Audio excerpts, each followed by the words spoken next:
Olá, sejam todos muito bem-vindos a mais um episódio do Pé no Barro Podcast. Eu sou Armindo Bart, host aqui do podcast, e comigo tá o Bruno Quadros. Buenas, pessoal, vamos que vamos. Vamos lá para mais um episódio, uma satisfação enorme estar aqui com vocês novamente, né, para esse episódio. A gente que passou até um tempinho, não vou dizer afastado, né, Bruno, um pouquinho fora aí, principalmente por causa desses transtornos todos que a gente está vivendo aqui no Rio Grande do Sul. É um momento realmente bastante difícil, né, desafiador para a gente, o momento que a gente está passando, o momento de... Ainda estamos vivendo, né, todo esse momento de tragédia, né, de calamidade, né, Bruno? Sim, sem dúvida, sem dúvida. Um momento muito impactante para todo mundo, né? Então, tudo que a gente fala, tudo que tenta relacionar é pequeno, às vezes, para poder dimensionar, né? Quando a gente fala em perdas, né? Perdas de vida, a gente sempre traz o material, mas teve muita gente que acabou realmente, né? Perdendo vida. Então, isso aí é o principal, né?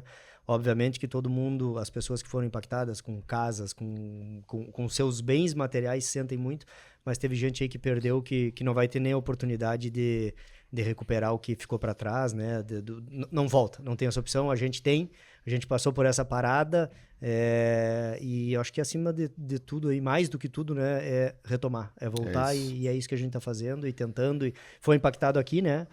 Para poder conseguir gravar, por poder chegar, para trazer convidado, para que o convidado pudesse ver a região aqui onde a gente grava, né, onde a gente tem escritório e tudo. Então, todo mundo foi de alguma maneira, né? Exato. Então, o nosso estúdio aqui ficou 15 dias fechado, a gente não conseguiu gravar. O último episódio até, a gente já vai apresentar o nosso convidado aí, a gente veio para gravar, deu uma chuvarada de novo, acabou não conseguindo, então... Mas, graças a Deus, estamos bem, né? No nosso time, da nossa equipe, todo mundo super bem. Estamos em segurança. O pessoal que nos mandou mensagem, inclusive, de outros lugares, né? Perguntando como é que a gente estava. Agradecer a todos. Tá todo mundo bem. Em segurança. E também tem várias iniciativas aí. O Estado segue se recuperando, precisa de doações. Então, tem vários canais, vários canais confiáveis.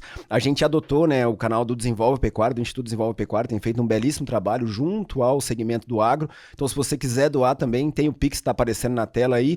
Mas e para quem está nos ouvindo, né, o 51999079786. Então, se você quiser doar... utilize, né, o canal do Desenvolve Pecuária para fazer essa doação também, porque o Estado, com certeza, não só para agora, mas para um bom tempo ainda, a gente precisa todo esse apoio. E é muito bonito, né, ver todo esse apoio, né, do Brasil todo se comovendo com a situação aqui do Rio Grande do Sul. Eu diria que é até surpreendente, né, o tamanho desse envolvimento, né, de todas as partes, todo mundo ajudando como pode. E aí, é isso, cara. Eu acho que a questão da doação, uma vez eu aprendi, porque... O cara diz, cara, eu não vou ajudar, não vou... o cara vai pegar o dinheiro e vai fazer... Cara, não te preocupa com o que a pessoa vai fazer com o dinheiro, no que vai usar. Tem muito mais a ver contigo, de doar, de ajudar, de fazer o teu movimento para ajudar. Todo mundo precisa todo mundo pode ajudar com alguma coisa, com um pouco, e todo mundo precisa de qualquer coisa aí para poder, né? Então, de alguma forma consegue ajudar. Às vezes é sensibilizando, é mobilizando, ou é com trabalho. Tem gente que consegue ir com o trabalho e tá lá, tem gente que consegue com grana, com várias coisas. Então, o que puder auxiliar e apoiar é bem-vindo. Sim, o nosso agro está fazendo muito bonito, né? Inclusive ajudando bastante. A gente comentava há pouco, estão com bombas instaladas aqui pela cidade de Porto Alegre, ajudando a fazer a drenagem, né? O pessoal do arroz que domina tanto essa arte de colocar e tirar água nas culturas estão dando um apoio muito grande, fora as outras tantas iniciativas, vídeos, né? O pessoal do Mato Grosso mandando carretas para cá, de outros lugares do país. Então, tudo um movimento muito bonito do nosso setor também para auxiliar todo mundo que está precisando por aqui. Vamos lá, vamos apresentar o nosso convidado? Depois a gente volta para falar um pouquinho mais. Já pela segunda vez, na satisfação enorme, o Antônio da Luz, que abriu o nosso primeiro episódio do Pé no Barro Podcast. E agora voltando, eu conversei com o Bruno, né, várias vezes, cara, acho que tá na hora do Antônio voltar pra gente falar, a gente completou há pouco 1 ano. Então a gente tá muito feliz em trazer de volta. Apresenta para nós, acho que todas as... Nosso primeiro episódio foi em maio, né? 5 de maio de 23. E aí agora a gente tá fazendo aí, fez 1 ano e pouco. E aí estamos voltando, né? Voltando com o Antônio, com o Toninho, com essa fera. Aí tem... O cara tá em todas, né? Eu até perguntei, cara, tu vai conseguir gravar pra gente? Porque agora ele tá na Globo, né? Então, CNN, ele tá no CNN, ele tá no outro nível. Então, ele abriu essa beirada. É um prazerzaço sempre poder tá conversando contigo. Imagina. Bem-vindo. É da casa. Então... Muito obrigado, Bruno. Muito obrigado, Armando. É muito bom estar com vocês. É ótimo, na verdade, estar com vocês sempre. E realmente não deu para estar aqui na data que comemoraríamos 1 ano, né, do primeiro podcast, quando isso aqui, o Pé no Barro, era apenas um projeto. Hoje ele não é mais um projeto, hoje ele é um produto consolidado. Poxa, eu ouvi, me falaram do podcast que eu gravei com vocês, no Mato Grosso, me falaram em Roraima. Eu disse, poxa, o negócio pegou preço, foi longe. E que bom, isso acontece porque tem conteúdo, porque produto aí na internet tem os borbotões, a gente consegue ouvir o que quiser. Então, quando a gente tem assim, um produto que atinge a massa que vocês atingiram de pessoas, é porque o conteúdo é muito bom, vocês são muito bons hosts, vocês trazem um conteúdo muito bacana e convidam pessoas para fazer um bate-papo bacana aí com vocês, e eu me sinto muito feliz aqui de ser uma dessas pessoas que vocês chamaram para bater esse bate-papo. Maravilha. Pagou o preço de ser o primeiro, né? Paguei. Falou lá, então eu brinquei de agora, nós estamos um pouquinho melhoramos um pouquinho, né? Já aprendeu um pouco de como fazer, diferente, achando o caminho. Acho que tem essa evolução mesmo, é bacana quando a gente olha para trás como foram, né? E agora, teve sempre a felicidade de trazer gente muito boa, gente que agrega, é isso que a gente tem, busca sempre, né? Sim, então vem construindo, tem notado essa repercussão. É uma maravilha, uma satisfação aí poder estar contribuindo de alguma forma, né? Sem dúvida. Vamos lá e falar um pouquinho, antes da gente entrar no nosso papo mesmo de verdade, falar um pouco dos nossos apoiadores, Sim. né? Agradecer, porque quem paga a conta é quem faz a... Quando nós começamos, a gente praticamente não tinha apoiador, né, Antônio? Agora tá já cheio de apoiador. Era o apoio nosso de nós mesmos, né? Para não dizer que foi nós mesmos, né? Então, agradecer aos nossos apoiadores também que tiveram toda a compreensão com a gente nesse período que a gente acabou não conseguindo gravar, né? Um grande abraço a todos eles que têm também, da sua maneira, ajudado ao pessoal aqui do Rio Grande do Sul. E nós temos um apoiador novo, que é a Premix. E a Premix é uma empresa de nutrição animal, oferece soluções, né, para pecuária, uma empresa nacional. Para nós é uma responsabilidade muito grande também, né, Bruno, ter uma empresa desse peso apoiando o Pé no Barro Podcast. Ela é líder no segmento, né, no cenário nacional, tem sede de pesquisa em Paulínia, tem desenvolvido produtos de excelente tecnologia para o ramo de nutrição animal. Então, se você quiser saber mais da Premix, entre em contato, @premix_nutri. A Premix está entrando no mercado do Rio Grande do Sul, fazendo um belíssimo trabalho com o Thiago. O Thiago é o representante comercial aqui também. Vocês podem entrar em contato com ele também, tá aparecendo todo o contato da Premix, e o Thiago é o representante aqui no Rio Grande do Sul e vai dar com certeza todo o apoio que vocês, produtores rurais, precisam, né, para utilizar todos esses produtos da Premix. Tem realmente um portfólio muito grande de produtos. Agradecer a CIA Brasil, CIA Serviço de Inteligência e Agronegócio. Eu e o Bruno, a gente trabalha na CIA, como vocês sabem, empresa de consultoria, tanto para produtores rurais, quanto também para consultorias empresariais. Então, se você quiser saber mais, entre em contato com a CIA, CIA_agronegócio, Agrocampo Giordani, que é um site de compras de produtos agropecuários. Então, se você quiser saber mais sobre Agrocampo Giordani, entra no site diretamente, né, agrocampogiordani.com.br, ou pelo WhatsApp que está aparecendo aí na tela. A San Esteban, que é a marca de moda equestre, com a maior franquia de moda equestre do Brasil. Então, se você quiser saber mais, andar bonito aí, bem vestido, @sanesteban, com N no final. A ZT Sementes, que é a empresa voltada para multiplicação em sementes de soja, aveia e trigo, agora está na época aí dos plantios. Então entre em contato também com a ZT Sementes, @ZTSementes ou ztsementes.com. E para fechar, a MT Soluções Agropecuárias, que é uma empresa especializada em sistemas de pesagens. Então se você quiser melhorar toda essa parte de controle de pesagens, enfim, soluções ligadas a esse tipo, entre em contato com a MT, @MT Soluções Agropecuárias. Se você está assistindo a gente, gosta do produto e quiser também colar sua marca conosco, é só entrar em contato através aí das nossas redes sociais, @Pé no Barro Podcast. Certo? Show de bola. Paga a conta aí. Deixa eu fazer uma parte para a Premix, né? Uma empresa que a gente daqui uns dias vai estar conversando com o pessoal da Premix e acima de tudo, né, tem uma história muito interessante. A gente vai poder contar aqui essa história de resiliência, de construção, de aguentar pancada, de se desenvolver, de trazer tecnologia. Uma empresa tradicionalíssima, não tinha vindo para o Sul, agora tá vindo, né? Tá entrando com força total, e para nós é uma satisfação enorme estar com ela, assim como todos os outros parceiros aí que vêm junto conosco, vêm entrando no caminho. Beleza? E agora? Agora? Por onde a gente começa? Tem tanto assunto, né? Vamos começar pelo que tá pegando, acho que pra gente andar, né, Antônio? A gente falou muito, tá se falando agora, né, da situação do Rio Grande do Sul, né, com tudo que está acontecendo, estamos vivendo. Qual é o tamanho do prejuízo? Qual é o tamanho da conta? Primeiro foi ainda, né, acho que a gente ainda tá caminhando para conseguir fazer esse diagnóstico mesmo, né, de impacto, mas o que já dá o que vocês já conseguem enxergar nesse momento agora do tamanho desse impacto aí no agro gaúcho? Bom, Bruno, é muito difícil a gente ter uma clareza. Eu sei que todo mundo quer esse número, né? Nós também, logicamente, queremos esse número, mas é muito difícil a gente ter uma clareza desse número final dessas perdas. Primeiro, porque no momento que a gente grava esse podcast ainda estamos tendo perdas. Vocês conhecem a pecuária 1 milhão de vezes melhor que eu, sabem que as perdas na pecuária recém estão começando, porque as pastagens aí não estão nascidas, não sei como nascerão e não sei o que o inverno fará com elas. Então as perdas na pecuária, por exemplo, que nós vamos observar lá no final do ciclo do inverno e da primavera, elas terão acontecido, essas perdas, por causa das enchentes de maio, né? Então como é que eu meço isso? É difícil. Como é que eu meço agora, né? Depois fica mais fácil, mas como é que vai se dar a mensuração disso nesse momento? Difícil. E nós temos produtores de grãos que ainda estão com suas lavouras debaixo d'água e que estão tentando colher. Nesse dia, inclusive, que estamos gravando, falando nele, abriu sol, mas ficou 3, 4 dias aquela morrinha.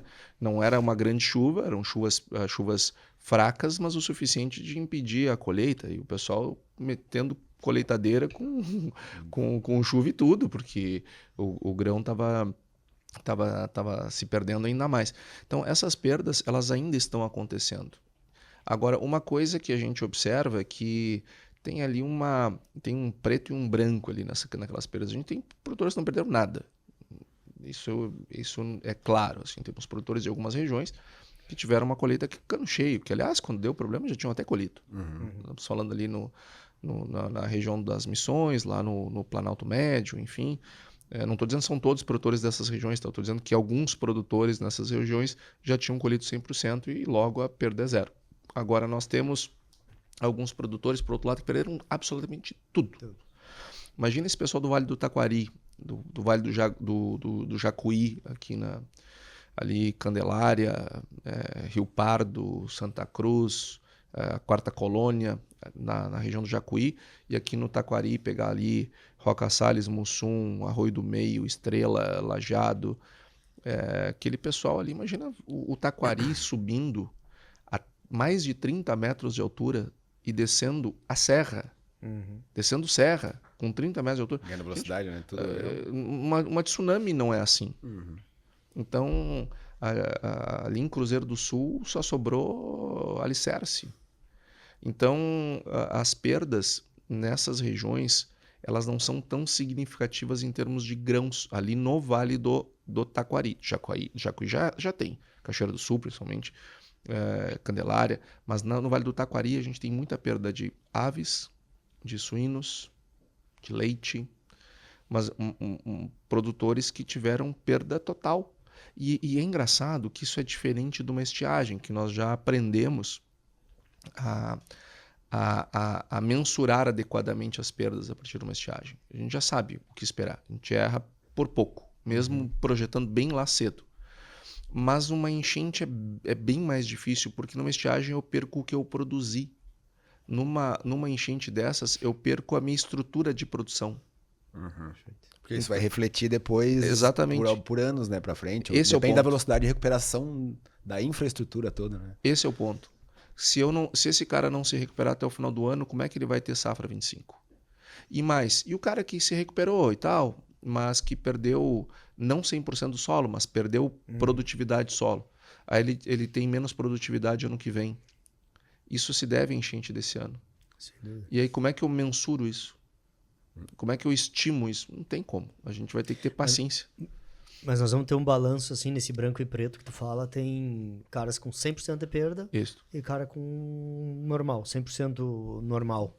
E aí entra um trabalho de conseguir em algum momento separar isso aí também, né? Para ter esse entendimento, né? A gente vê soja, né? Eu estava acompanhando alguns números de soja, tem gente que está numa... O que colheu e o que não colheu, a gente consegue, nesse momento, consegue entender a área, né? O que foi colhido e o que não foi. Agora, do que não foi colhido, quanto está sendo impactado por grão ardido, pelo cara que não consegue, como tu tá falando, né? O cara não consegue entrar na lavoura. Hoje a gente conversava com produtores, eu tenho 2.300 hectares para colher ainda.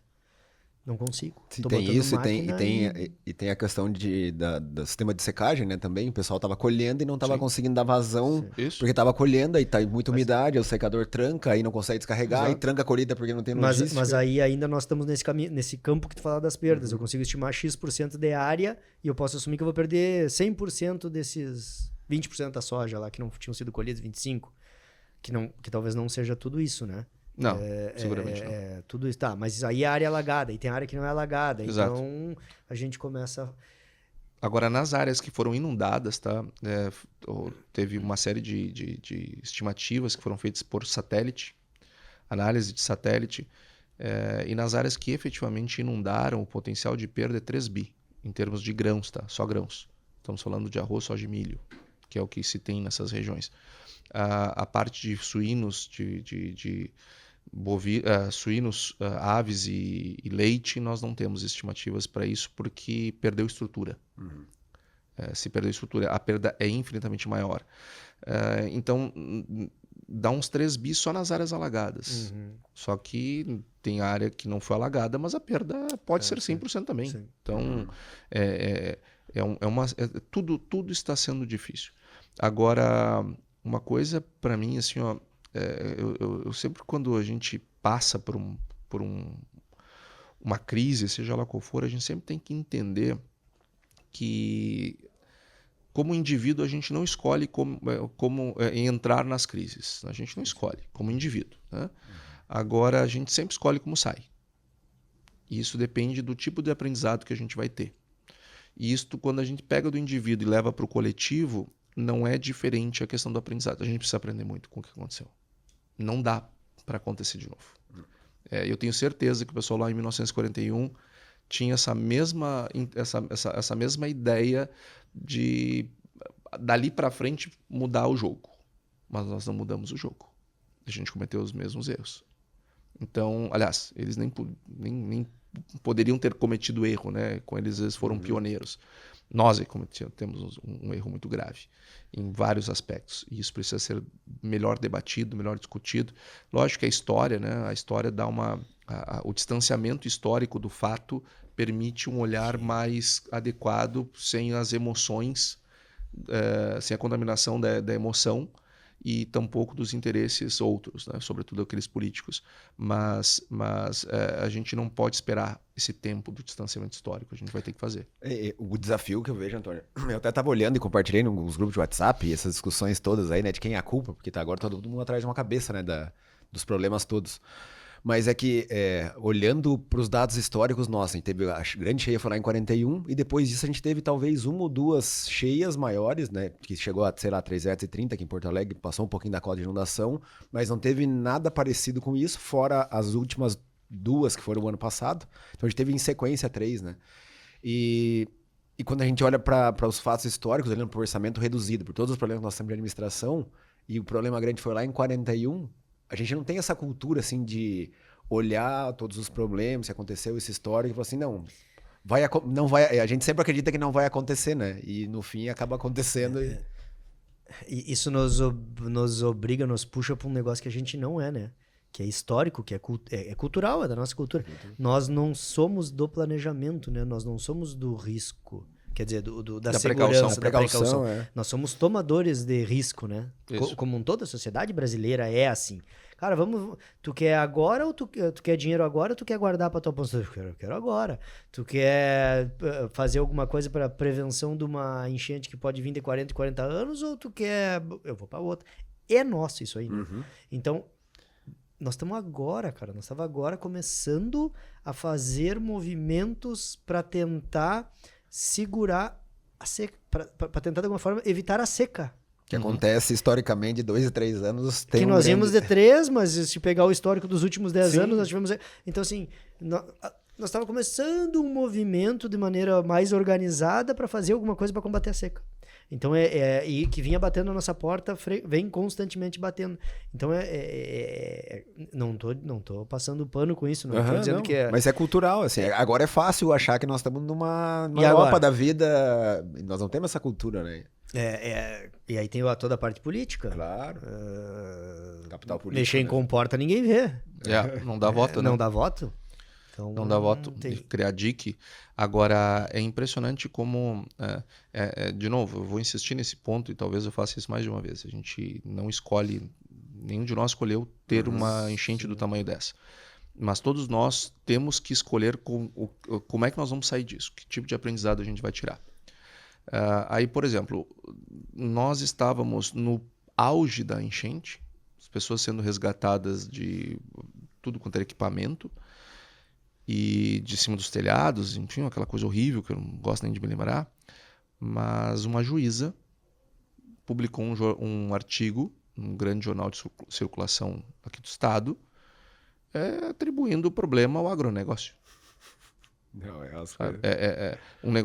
tem uma enchente, se não me engano, foi em 1859, teve outra assim.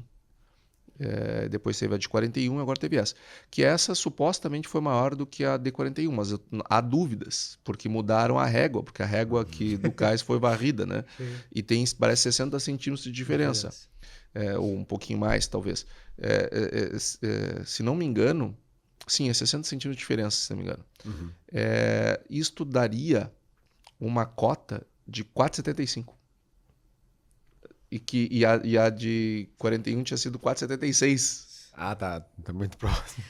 Então já não dá nem para dizer que essa, de fato, é maior que 41. Isso é suco do Brasil, né? Suco, claro. Nós conseguimos mudar, cara. Nós mudamos o passado porque a gente tá reescrevendo e vendo essa política. Sim. Nós conseguimos mudar até a altura do rio. Até uma cota de inundação a gente conseguiu medir errado, consegue medir errado. Cara, tu tá ali 30 dias pra uma coisa... Não, aquela medição não tava bem porque a gente colocou agora quando saiu... Esquece, isso aí a água já não era... Se a régua não tava correta, imagina o DIC. A comporta. Isso um suco. Tu muda, tudo muda. Mas aí junta com essa coisa, nós falamos da cultura, que é tudo ver pra crer quando acontece, aí depois que a gente vai tomar as ações. E como dizia o vereador lá de Quaraí, né? Diz, não, mas vereadora que tem a lei da gravidade, diz, mas essa nós revogamos também, não tem problema. Nós temos maioria aqui. Nós temos maioria, nós revogamos, vamos botar essa caixa lá, porque... Não, e olhando o histórico, essa coisa, como sair... Eu às vezes não sou muito otimista com essa questão do como sair olhando o histórico. Esses dias mostrou até uma reportagem de daquela catástrofe que teve no Rio de Janeiro, foi em 2011, todo aquele desmoronamento que teve lá e tal, e mostrando o depois. Nós estamos há 13 anos do que aconteceu lá, foi uma catástrofe total também, e a gente olha e não foi feito nada. Esse é o... Mas aí vamos começar a entrar nessa aí, do como a gente vai sair. Eu acho que tem uma parte emocional que a gente ainda não tá vendo e nós vamos ter que olhar de alguma maneira do como sair desse momento, porque tem as pessoas que ficam... todo mundo fica fragilizado emocionalmente de alguma maneira. Eu tô imaginando aquele cara que diz assim, cara, o cara foi toda a estrutura dele. Cara, será que esse produtor lá, ele vai dizendo, cara, vou construir de novo? Vou fazer tudo de novo aqui, vou tentar de novo, Então tem todo esse componente emocional ainda que a gente vai ter que enfrentar e que a gente não sabe. Na nossa área, muito menos ainda, isso é muito pouco se fala sobre essa questão emocional. E nós vamos ter que aprender a trabalhar com isso, vamos ter que olhar para isso.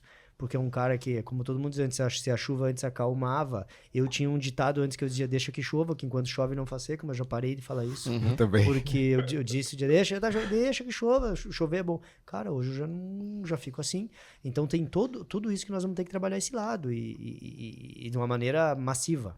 Tá? É que o processo produtivo mudou, Bruno. O processo produtivo, quando surgiu o ditado, enquanto chove, quando estiver chovendo, deixa que chova, nós tínhamos um processo produtivo muito mais simples do que nós temos hoje. Hoje a gente produz muito mais, por muito mais tempo, com muito mais tecnologia e, consequentemente, muito mais dinheiro. Então, as chances de dar errado, elas são muito maiores, porque eu não preciso perder tudo para perder.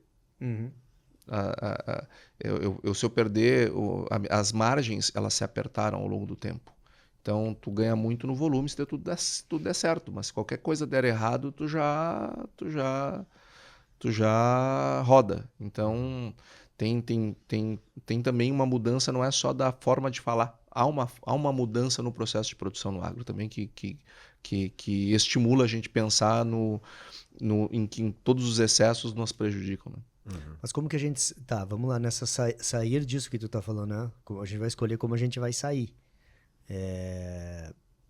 Tá, como que a gente sai? Nós estamos vendo que nós já vamos receber, a gente já está vendo um caminho. Pensando o agro como institucional, como um todo, nós vamos receber esse fardo já está sendo empurrado para a gente. Sim. Isso é culpa do agro, porque o Rio Grande do Sul, saiu uma outra reportagem, o crescimento da soja no Rio Grande do Sul nos últimos anos nos X%, então isso aí é uma monocultura. Já veio a questão da flexibilização do Código Florestal. Então, toda esta carga já olhou para o agro. Isso. Já virou para cá. O Armindo falou alguma coisa que eu não me lembro exatamente o que foi que ele disse, mas que me remeteu à memória de uma imagem que o pessoal estava passando de helicóptero lá na região de Bento Gonçalves e que tinha, assim, na beira do rio Taquari, o Rio das Antas ali, tinha, assim, umas nesgas lá naquelas desbarrancadas, naquela serra, de X em X período de o mato desceu distância, o mato desceu com tudo. Só que ali é Mata Atlântica, ali não é uma lavoura de soja. E desbarrancou, engraçado, né? Engraçado. Aí, essas estradas todas que estão interrompidas, o que caiu para cima, as quedas de barreira não foram de lavouras, foram de florestas nativas. Mata Atlântica que caiu. E aí? E aquela questão do solo, isso e aquilo? Tudo é o agro, né? Aí, por exemplo, o prefeito de São Leopoldo, que é prefeito de São Leopoldo, acho que pela milésima vez, eu acho, não sei quantas vezes já foi, o Ari Vanazzi, ele apareceu ali as imagens do dique em São Leopoldo. Aquele dique, qualquer produtor meia boca que trabalha com irrigação tem uma taipa muito melhor conservada, organizada, mais larga, mais sólida do ponto de vista da proteção do espaço do que aquele dique ali em São Leopoldo.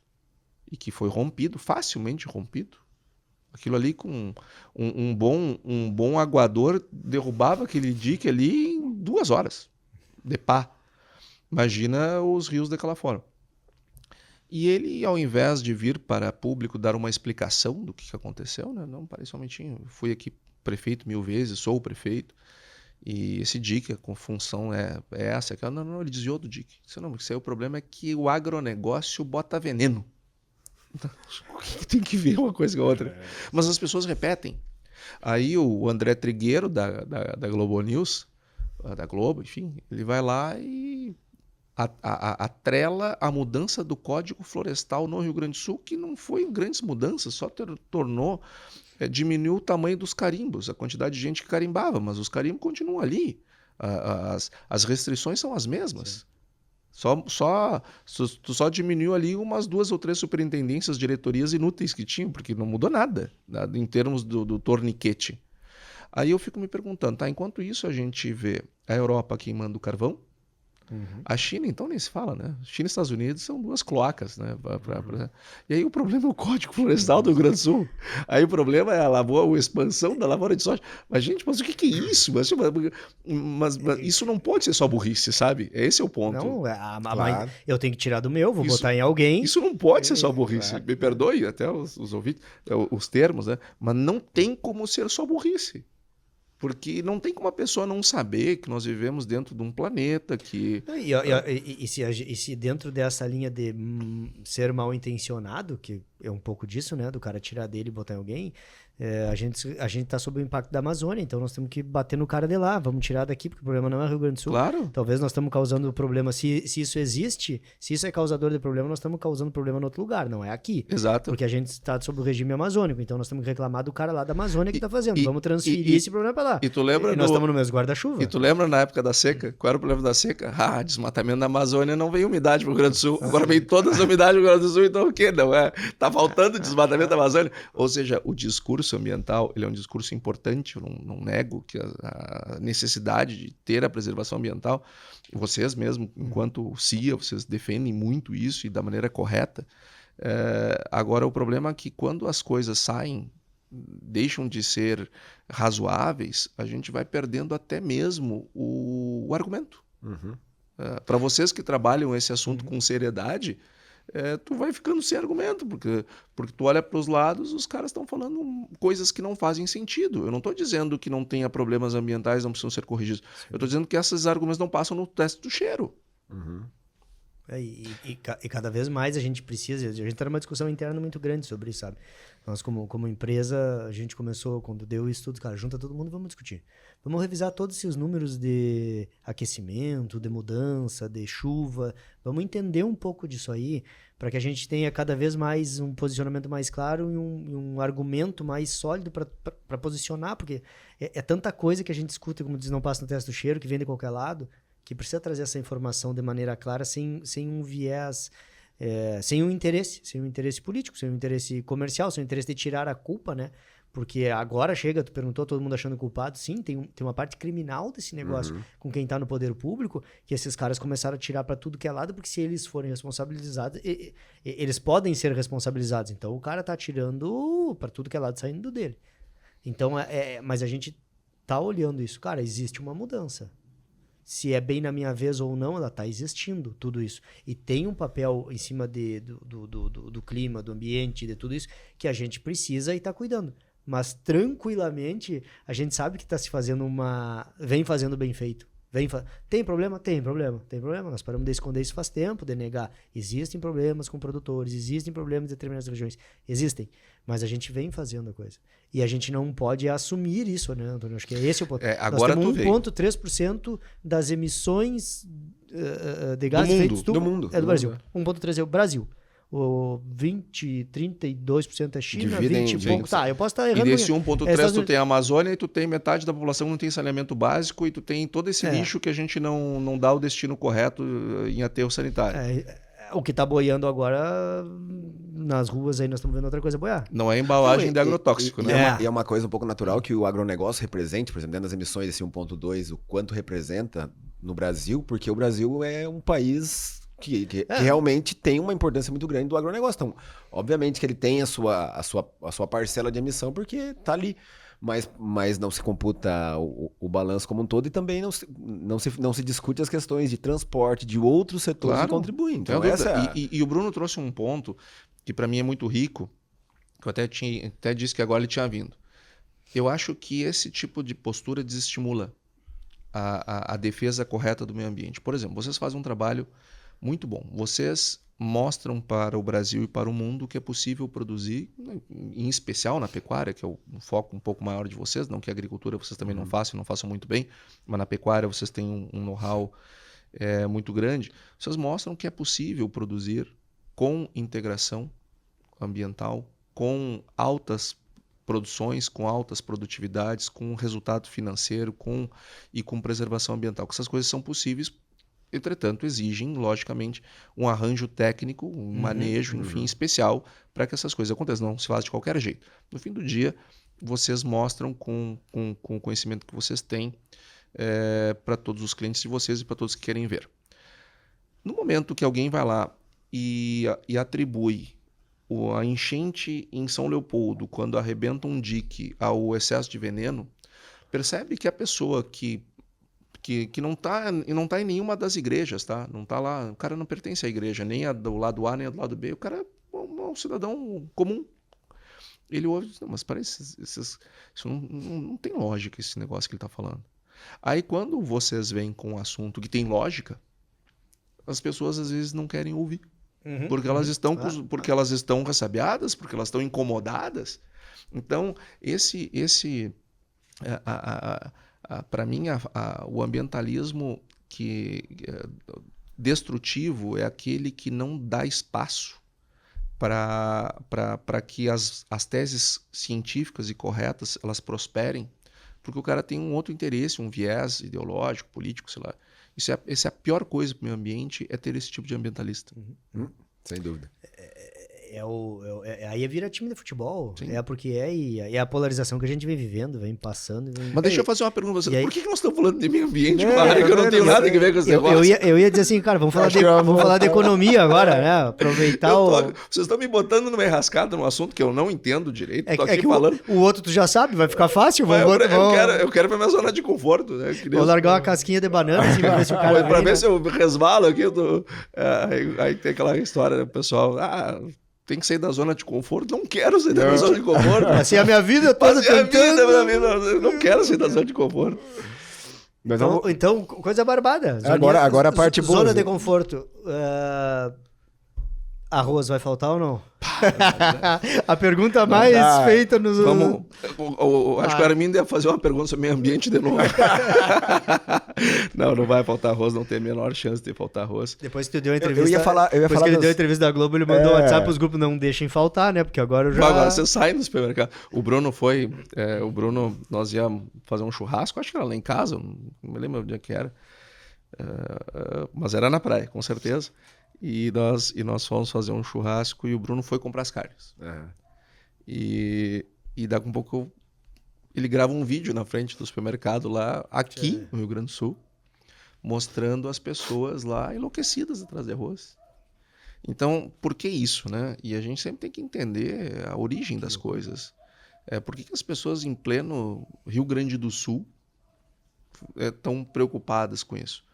Bom, eu acredito que as fake news elas sejam um problema, que precisa ter algum tipo de endereço e já existe lei para isso. Não acho que tenha que fazer nada além do que já tem, só tem que fazer cumprir. Lógico que elas são problemáticas. Agora vamos combinar que a maior parte das fake news só cai quem quer, né? Só cai quem quer. Agora tu tem... É que é forte, cara, esse negócio... Primeiro que... Tá, vamos lá. Nem tudo é fake ou algumas coisas, né? Que a gente viu muita coisa que era verdade. Caiu como fake, né? Caiu como fake.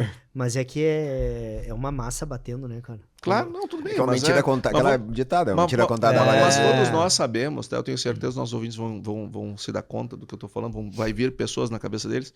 Aquelas pessoas que tudo que compartilham é fake. Tem aqueles perfis, né?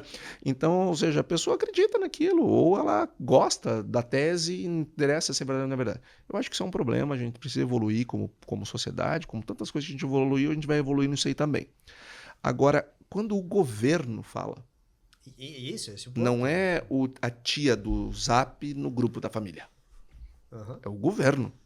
O governo dizendo, olha, eu vou comprar 1 milhão de toneladas, porque com essas enchentes aí no Rio Grande do Sul vai faltar arroz. Não, e foi logo que... Foi um dos primeiros discursos, né? As primeiras ações que já falaram mal... Dava para saber exatamente do que tinha acontecido e já falavam direto do problema que vai faltar comida, né? Sim, só que isso nos causou muita revolta, porque nós já vínhamos monitorando esse assunto desde o ano passado, quando não tinha enchente, quando o tema aqui no Rio Grande do Sul era seca. O governo já vinha dando sinais claríssimos do interesse de intervir em preços. Preços administrados, como fizeram no Lula 2, como fizeram no governo Dilma. Preços administrados tais quais energia, combustíveis, gás de cozinha, essas coisas. Preços administrados. E só que a imensa maioria dos produtos são preços livres. E os alimentos são preços livres. E a inflação é um fenômeno monetário, é uma doença monetária, que tu resolve, para isso que se criam os bancos centrais. Os bancos centrais, função número 1 do Banco Central é garantir o poder de compra da moeda. Então, cabe ao Banco Central fazer o controle da inflação e ele tem os instrumentos de política monetária, como a taxa de juros, como os encaixes bancários, os depósitos compulsórios, tu pode ter balanços patrimoniais, como tem o FED, enfim, tu tem os instrumentos que tu faz cumprir aquela meta de inflação. Então, se o preço do arroz subiu, o preço do feijão subiu, o preço de alguma coisa subiu, e isso não é inflação. Inflação, por definição, é o aumento generalizado dos preços, e não o aumento de A, de B, da batata. Não existe inflação do chuchu. Existe inflação, que é o aumento generalizado dos preços. É quando tudo começa a subir. Mas um item, com certeza, ajuda a... Sim, claro. Depende do Agora, se um produto volume. só ele está subindo e os outros não estão subindo, é alguma coisa Dificilmente. pontual nele. Ok. Tá. Tem que entender o que está acontecendo com ele. Contexto. Então, e geralmente são movimentos ou sazonais ou temporários, porque aconteceu algum problema pontual, que vai se resolver, como tudo na vida. E não requer intervenção governamental. O governo, desde o século XVIII, nós tivemos lá o próprio Adam Smith, que é o cara que fundou a economia como ciência. Ele tem boa parte da obra dele mostrando como é que se dá essas questões de equilíbrio e toda vez que o governo se mete, né, isso dá um problema. Depois, David Ricardo, que foi um outro clássico também do século XVIII, mostra isso assim vastamente. Depois vem o século XIX, tem um monte de caras importantíssimos. O cara que matematizou a economia, né, na parte de microeconomia, que é o Alfred Marshall. Nós temos lá o Val Haas, que é outro que com matemática, né, aí já o Marshall e depois o Val Haas, em cima dos achados do Marshall, com matemática provando o que acontece quando um governo intervém num preço.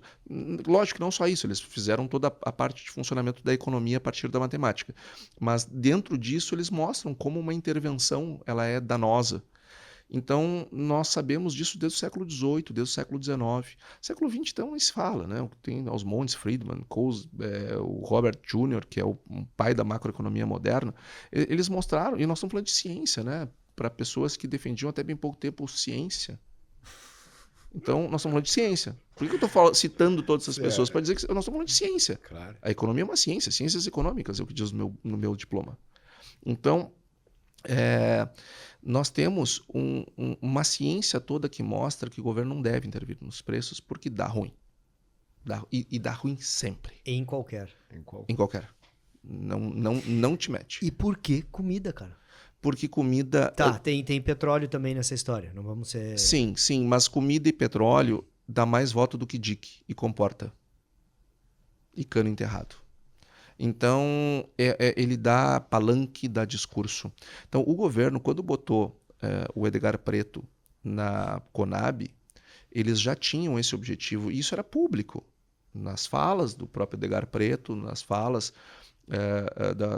da imprensa oficial do governo, nós já vínhamos monitorando isso. E não é só arroz, é arroz, feijão e milho como prioridade. Como prioridade. Depois tem todos os demais.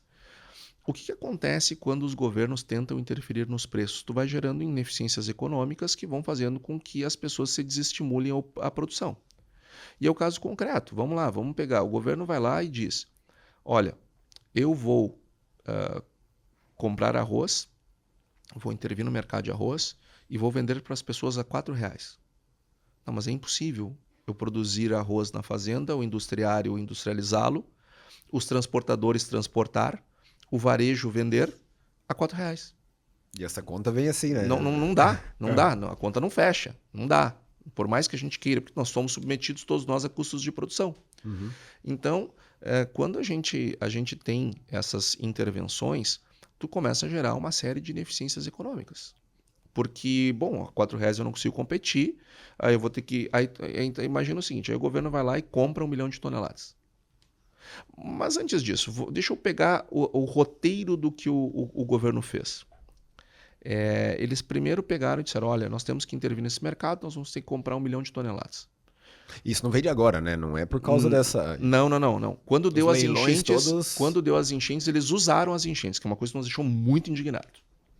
Porque estão lá os arrozeiros debaixo d'água, os que não estão debaixo d'água estão lá com a sua soja debaixo d'água, mas estão aqui drenando água do aeroporto, do Anchieta, do 4º Distrito, de Canoas. Estão lá com o dinheiro deles, com as bombas deles, com os funcionários pagos por eles.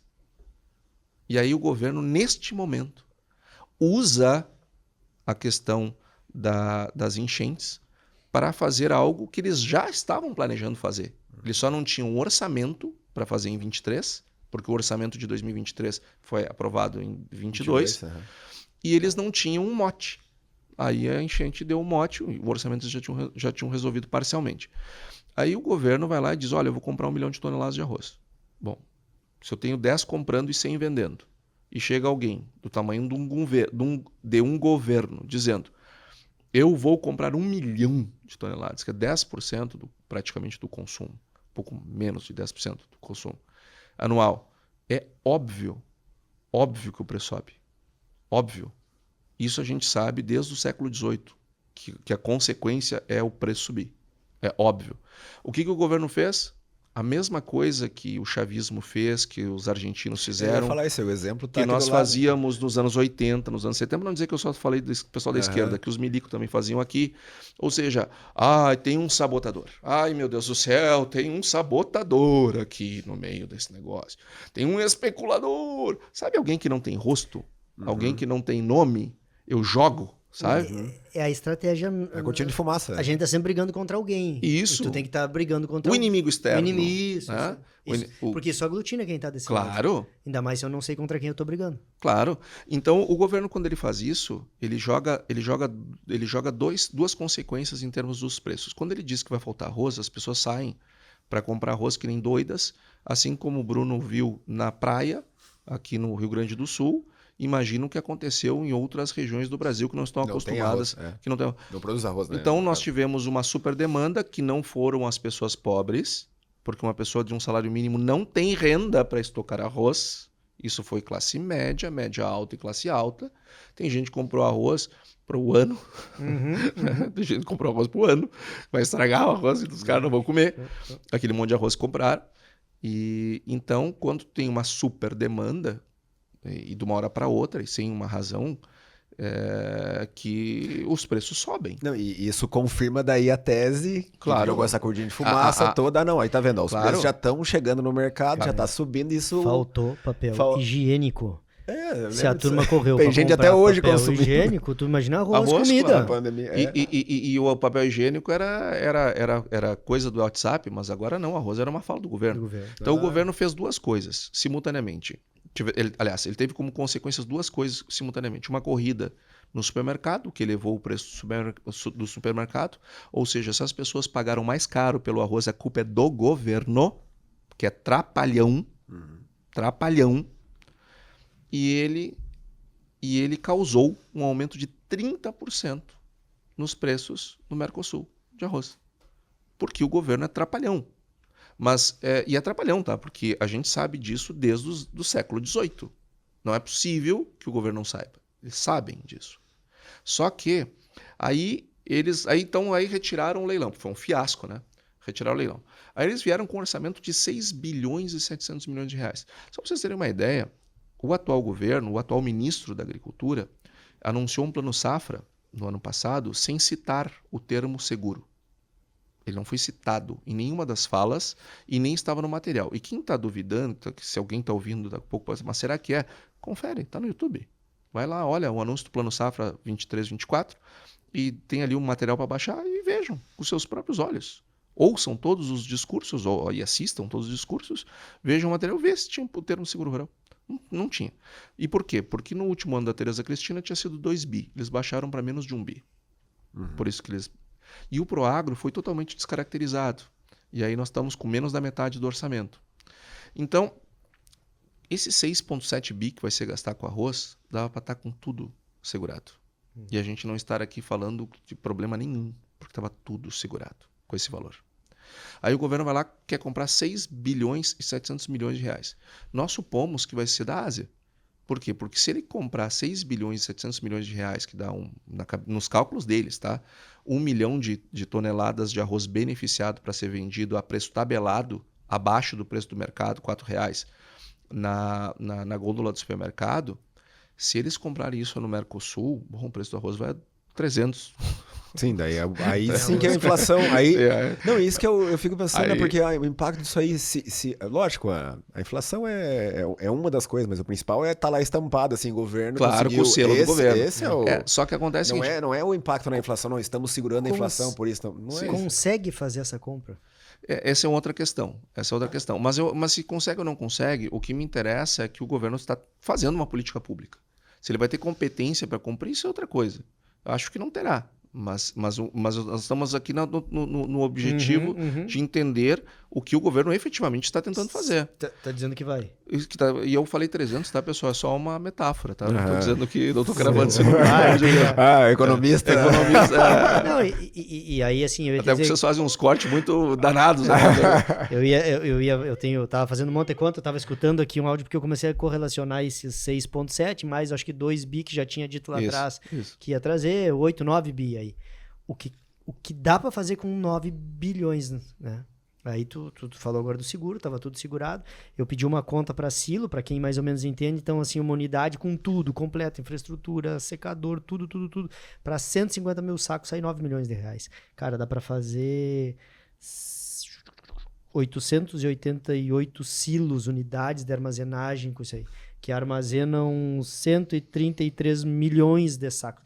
Cara, aí tu vai enlouquecer, né? Eu fui fazer a conta para asfalto, a gente fala tanto em duplicação da estrada, 1,5 milhão, 1 quilômetro de asfalto. Então, conta bem de padeiro, pode estar errada, para cá, para lá. Então, gasta 3 para fazer 1 quilômetro. Vamos dizer que vamos fazer tudo novo, né? Dos dois lados, duplica. Cara, dá para te fazer 2, 3 mil quilômetros de asfalto com todo esse dinheiro. Se fosse isso, nós resolvia um monte de problema. Essa é a questão, é o custo de oportunidade do dinheiro. Só que acontece... E de onde é que sai esse dinheiro? Porque não tinha. Não, esse dinheiro sai da dívida, do endivida. Ele não existiu, porque se ele não existe no momento, como é que ele aparece nos momentos ruins? Mas esse teu ponto é um ponto importante. Com a enchente do Rio Grande do Sul, por que o governo está usando a enchente?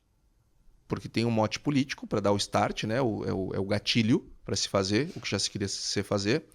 E o segundo é o seguinte, como alguns gastos que vão acontecer no Rio Grande do Sul, eles ficaram extra-teto. Eles ficaram extra-teto não, porque... Não tem teto? Ele ficou extra meta fiscal. Eles tiraram da meta fiscal. E o que faz todo sentido, tá certo? Tá? Na pandemia também foi feito assim. Em momentos de... exceção, né? Em questões de exceção tem que ser assim. Então, eles usam o extra orçamentário para poder fazer isso. Só que o dinheiro, ele sai, tudo bem. Eu não cumpro a meta fiscal. Eu não vou interferir no cumprimento da meta fiscal. Ok, mas eu vou me endividar. O governo vai fazer isso com dinheiro que ele não tem. Logo, nós vamos pagar juros sobre séculos sobre esse dinheiro. Então, ou seja, o custo desse arroz para o consumidor vai ser caríssimo, vai ser mais caro que ouro. E aí tu imagina o seguinte, o governo vai lá e compra esse arroz e ele vende a R$4. Bom, ele está pagando a diferença, né? Ele está comprando, sei lá, a 5, a 6, a 7, a 8 e vai vender a 4. Ele está pagando, nós estamos pagando essa diferença com os nossos impostos e com os custos de oportunidade que muito bem tu lembraste, Bruno. Eu estou pagando isso com dinheiro ou com a falta de infraestrutura que poderia ser utilizada com esse recurso, que é o gasto alternativo.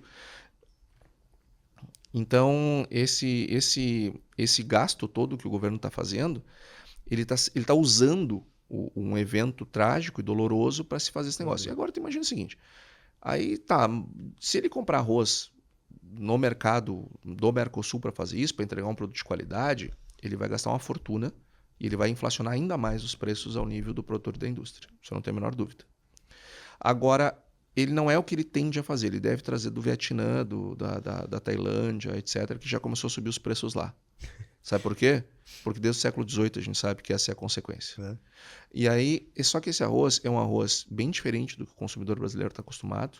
Para os nossos padrões de qualidade, um produto de baixa qualidade. Um produto que é produzido com regras ambientais que aqui no Brasil dava uma cadeia, assim, uma bota, pensa numa cadeia. Eles usam defensivos agrícolas que aqui são proibidos e a maior parte deles são proibidos por conta dos resíduos. Isso tudo vai ser entregue para as pessoas a 4 pila. Aí o que vai acontecer nesse cenário, né? O que deve acontecer? A carne de Chernobyl. O que deve acontecer num cenário desse? Bom, vamos se colocar no lugar da indústria e do produtor rural. O cara vai ver, eu não consigo competir a R$4. Mas eu tenho. Eu tenho que competir. Porque eu preciso pagar as minhas contas. Eu tenho um fluxo de caixa para vencer.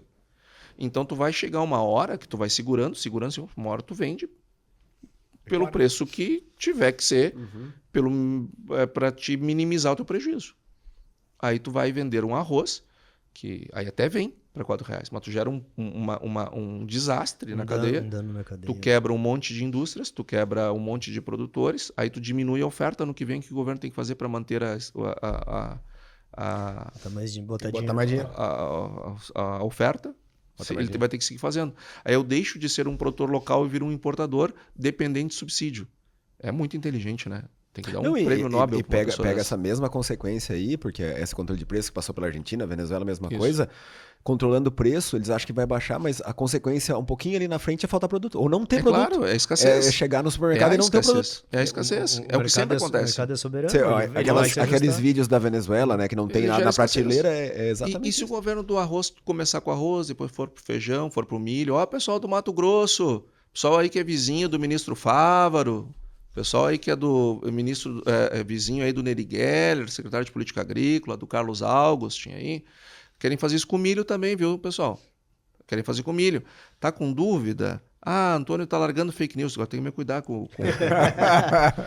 porque tudo é um especulador e um fake news, né? E assim eles vão... Contra... E aí vai justificando tudo que tá errado, né? Pessoal, Google... Bota lá 1º de janeiro de 2023, 31 de dezembro de 2023. Estamos falando do ano passado. Bota no Google Conab, controle de preços, abastecimento e vejam as notícias que saíram. Milho também, pessoal. Milho também. Tá lá no comunicado da Conab. Não agora, tá? Mas é uma coisa que está no plano de se fazer. E muito provavelmente aconteça. Porque tudo isso que a gente vê em termos de governo, e daqui a pouco a gente já entra nos 1 ano mais 100 dias aí, né? Que é o negócio, né, do tempo de governo. O governo anunciou que ia fazer isso aí. Sim. Ele falou que ia fazer isso antes, não é de agora, não é depois que assumiu o poder.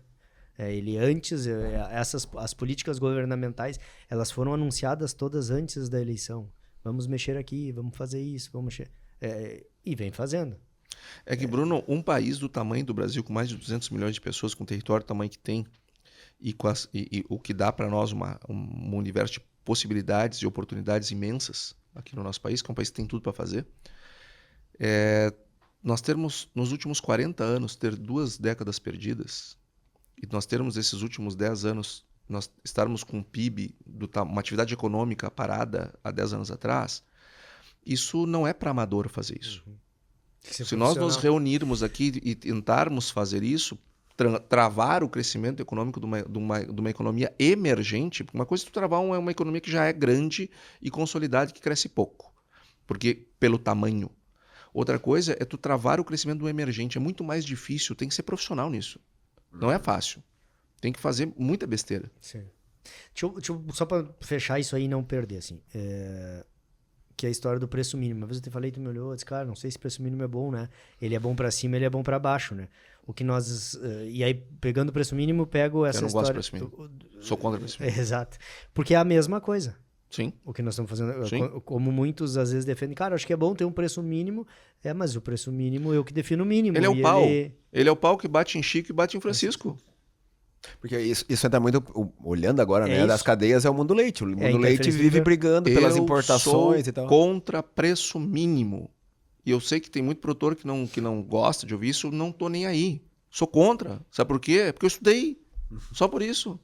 Preço mínimo gera ineficiência econômica. Preço teto gera ineficiência econômica.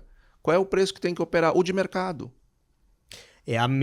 A lógica é a mesma que nós estamos vendo agora. Sim. Só que o cara está dizendo que é 4. Se ele dissesse que ia botar o arroz no mercado a 20, opa, tá bom. Ah, não, aí eu quero. Eu quero. Não quero também. Eu quero também. Porque tu vai gerar a mesma ineficiência que vai voltar para ti de qualquer forma. Então, assim, o que eu quero do governo? Distância no mecanismo de preço. Eu estou dizendo aqui... O mercado ele se ajusta, né, Antônio? Claro, o governo pode intervir de outras formas. Ele pode ajudar, por exemplo, criando infraestrutura, que o Bruno estava lembrando aqui muito bem a questão da nossa necessidade de infraestrutura. Nós estamos aumentando a nossa produção barbaramente e as estradas são as mesmas. Uhum. E aí? A gente precisa de investimento nisso. Seguro rural. Seguro rural é uma política agrícola bacana. Por que eu gosto do seguro rural? Eu gosto do seguro rural porque ela é uma política neutra do ponto de vista das escolhas. Ou seja, eu quero plantar soja, está aqui o seguro. Eu quero plantar milho, está aqui o seguro. Eu quero plantar arroz, está aqui o seguro. Agora, se eu digo, olha, só dou seguro para quem plantar milho, aí eu estou incentivando as pessoas a plantar milho. Aí eu estou escolhendo o que eu quero que as pessoas plantem. Aí já não é mais neutro. Quando eu digo, olha, o preço mínimo de tal produto é X, e eu garanto esse preço mínimo, eu estou incentivando aquelas pessoas a produzir um produto que não tem eficiência econômica, aquele preço. Então eu vou lá e planto. E se o governo mudar de ideia no meio do caminho? E se ele não cumprir e não tiver orçamento? E se ele fizer 1 ano, 2 ou 3 e no quarto ele não fizer? Quem quebra não é o governo, meu amigo, é o produtor. Sim. Então eu sou contra esse tipo de intervenção. A menos assim, ó, me mostrem que uma vez tenha dado certo. Se alguém me mostrar que num momento que deu certo, eu paro de falar isso. Mas como eu já estou há 25 anos vendo e ainda não vi, pode ser que se alguém me mostrar que deu certo, beleza. Até vamos convidar para fazer um artigo junto. Quem sabe a gente muda e ganha até um Nobel. Mas é que isso é injeção na veia, né? Ele resolve um problema, ele mascara talvez um problema momentaneamente, instantâneo ali, gera uma sensação boa só que a consequência tá ali na frente. Alguém vai ter que resolver esse problema e o Brasil é campeão de fazer isso para tudo, né? Vai empurrando um pouquinho esse problema para frente. Não adianta eu produzir um produto para ter a garantia de um preço mínimo se aquele preço mínimo é acima do preço de mercado, porque eu estou tendo uma vantagem que ela não pode ser sustentada no longo prazo. E na hora que aquilo cair, o tombo é de quebrar. Então não dá. Não dá. Aí tu está incentivando as pessoas com aquele preço mínimo a fazer um volume de oferta que é irreal. É a bolha que se cria. É a bolha, exato. Aí tu cria uma bolha.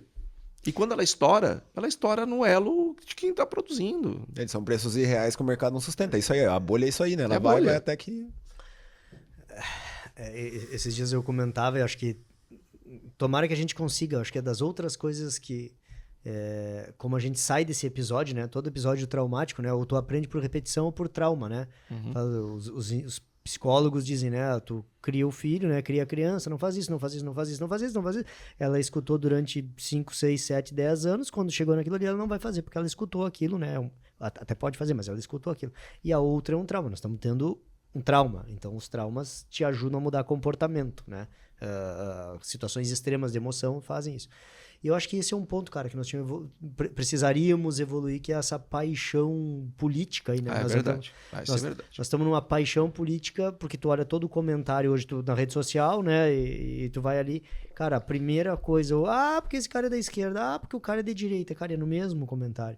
Então nós estamos vendo uma politização, e se a gente conseguisse sair de todo esse episódio, aí estamos falando pelo Sul, tem muita gente de outros lugares, como eu digo sempre, que nos escutam, mas conseguir tirar um pouco disso, porque é o Salvador, é o mesmo cara que tá falando, estamos querendo achar culpado pelo problema da enchente. Vamos achar um culpado, que é o prefeito de qual cidade? É o governador? É o presidente? Que partido que ele é? Não, esse aí pode. Esse aí vamos botar... Do mesmo jeito que a gente quer achar um culpado para isso, nós vamos querer achar um Salvador para isso. Porque daqui a 3 meses vai vir um cara, eu vou fechar Porto Alegre, vou aumentar o muro, vou blá blá blá blá blá blá blá blá. É esse cara que eu vou votar, porque esse cara vai resolver os problemas. Então, eu acho que se a gente conseguir sair disso melhor, sabe? De parar de buscar a bala de prata, o Salvador, acho que isso... E botando isso no papel do político, e mudando e voltando a cobrar, eu acho que tendo esse entendimento, né? Dizer, cara, mas por que tá fazendo isso? Eu não quero que faça isso. Eu não quero aquilo, eu gostaria disso. Ou tem que justificar o porquê que o DIC tá furado lá. Tem que justificar porquê que a comporta não funciona. Tem que justificar porquê que deixou derrubar na beira do rio. Acho que é esse um tanto desse papel, assim, né? Que a gente teria que... E aí, Bruno, mas isso se a gente conseguir chegar nesse ponto, eu acho que a gente resolve grande parte dos problemas do Brasil. Eu acho que tu tocaste num ponto, assim, muito delicado e ao mesmo tempo com potencial imenso de causar mudança. É cada um fazer a autocrítica e a crítica aos seus. O que eu quero dizer com isso? Bom, eu nem preciso dizer, nesse momento que a gente grava esse podcast, esse assunto do arroz está pegando fogo, né?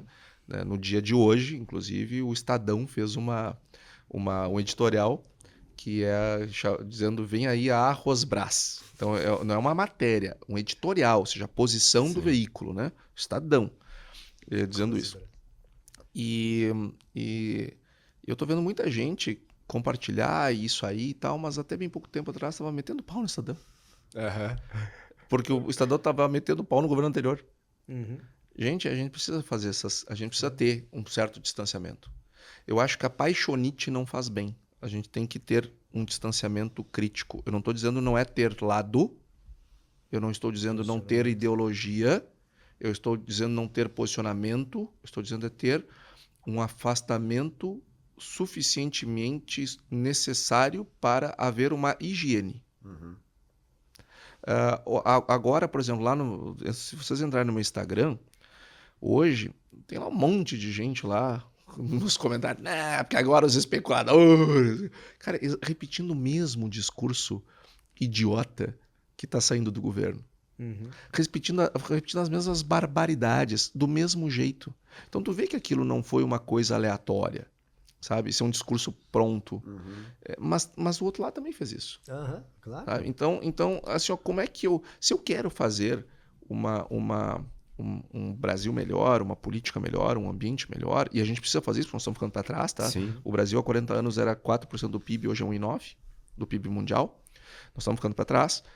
A gente tem que começar, não é mudando o outro, é mudando a nossa casa, nosso jardim, arrumando arrumando o nosso quarto, a nossa cama, e aí vai melhorando, vai falando com os nossos e cobrando os nossos. Eu estou muito mais preocupado em mudar os meus do que mudar os outros. Porque se eu mudar os meus, eu já ajudo bastante. E o outro lado tem que fazer a autocrítica dele também.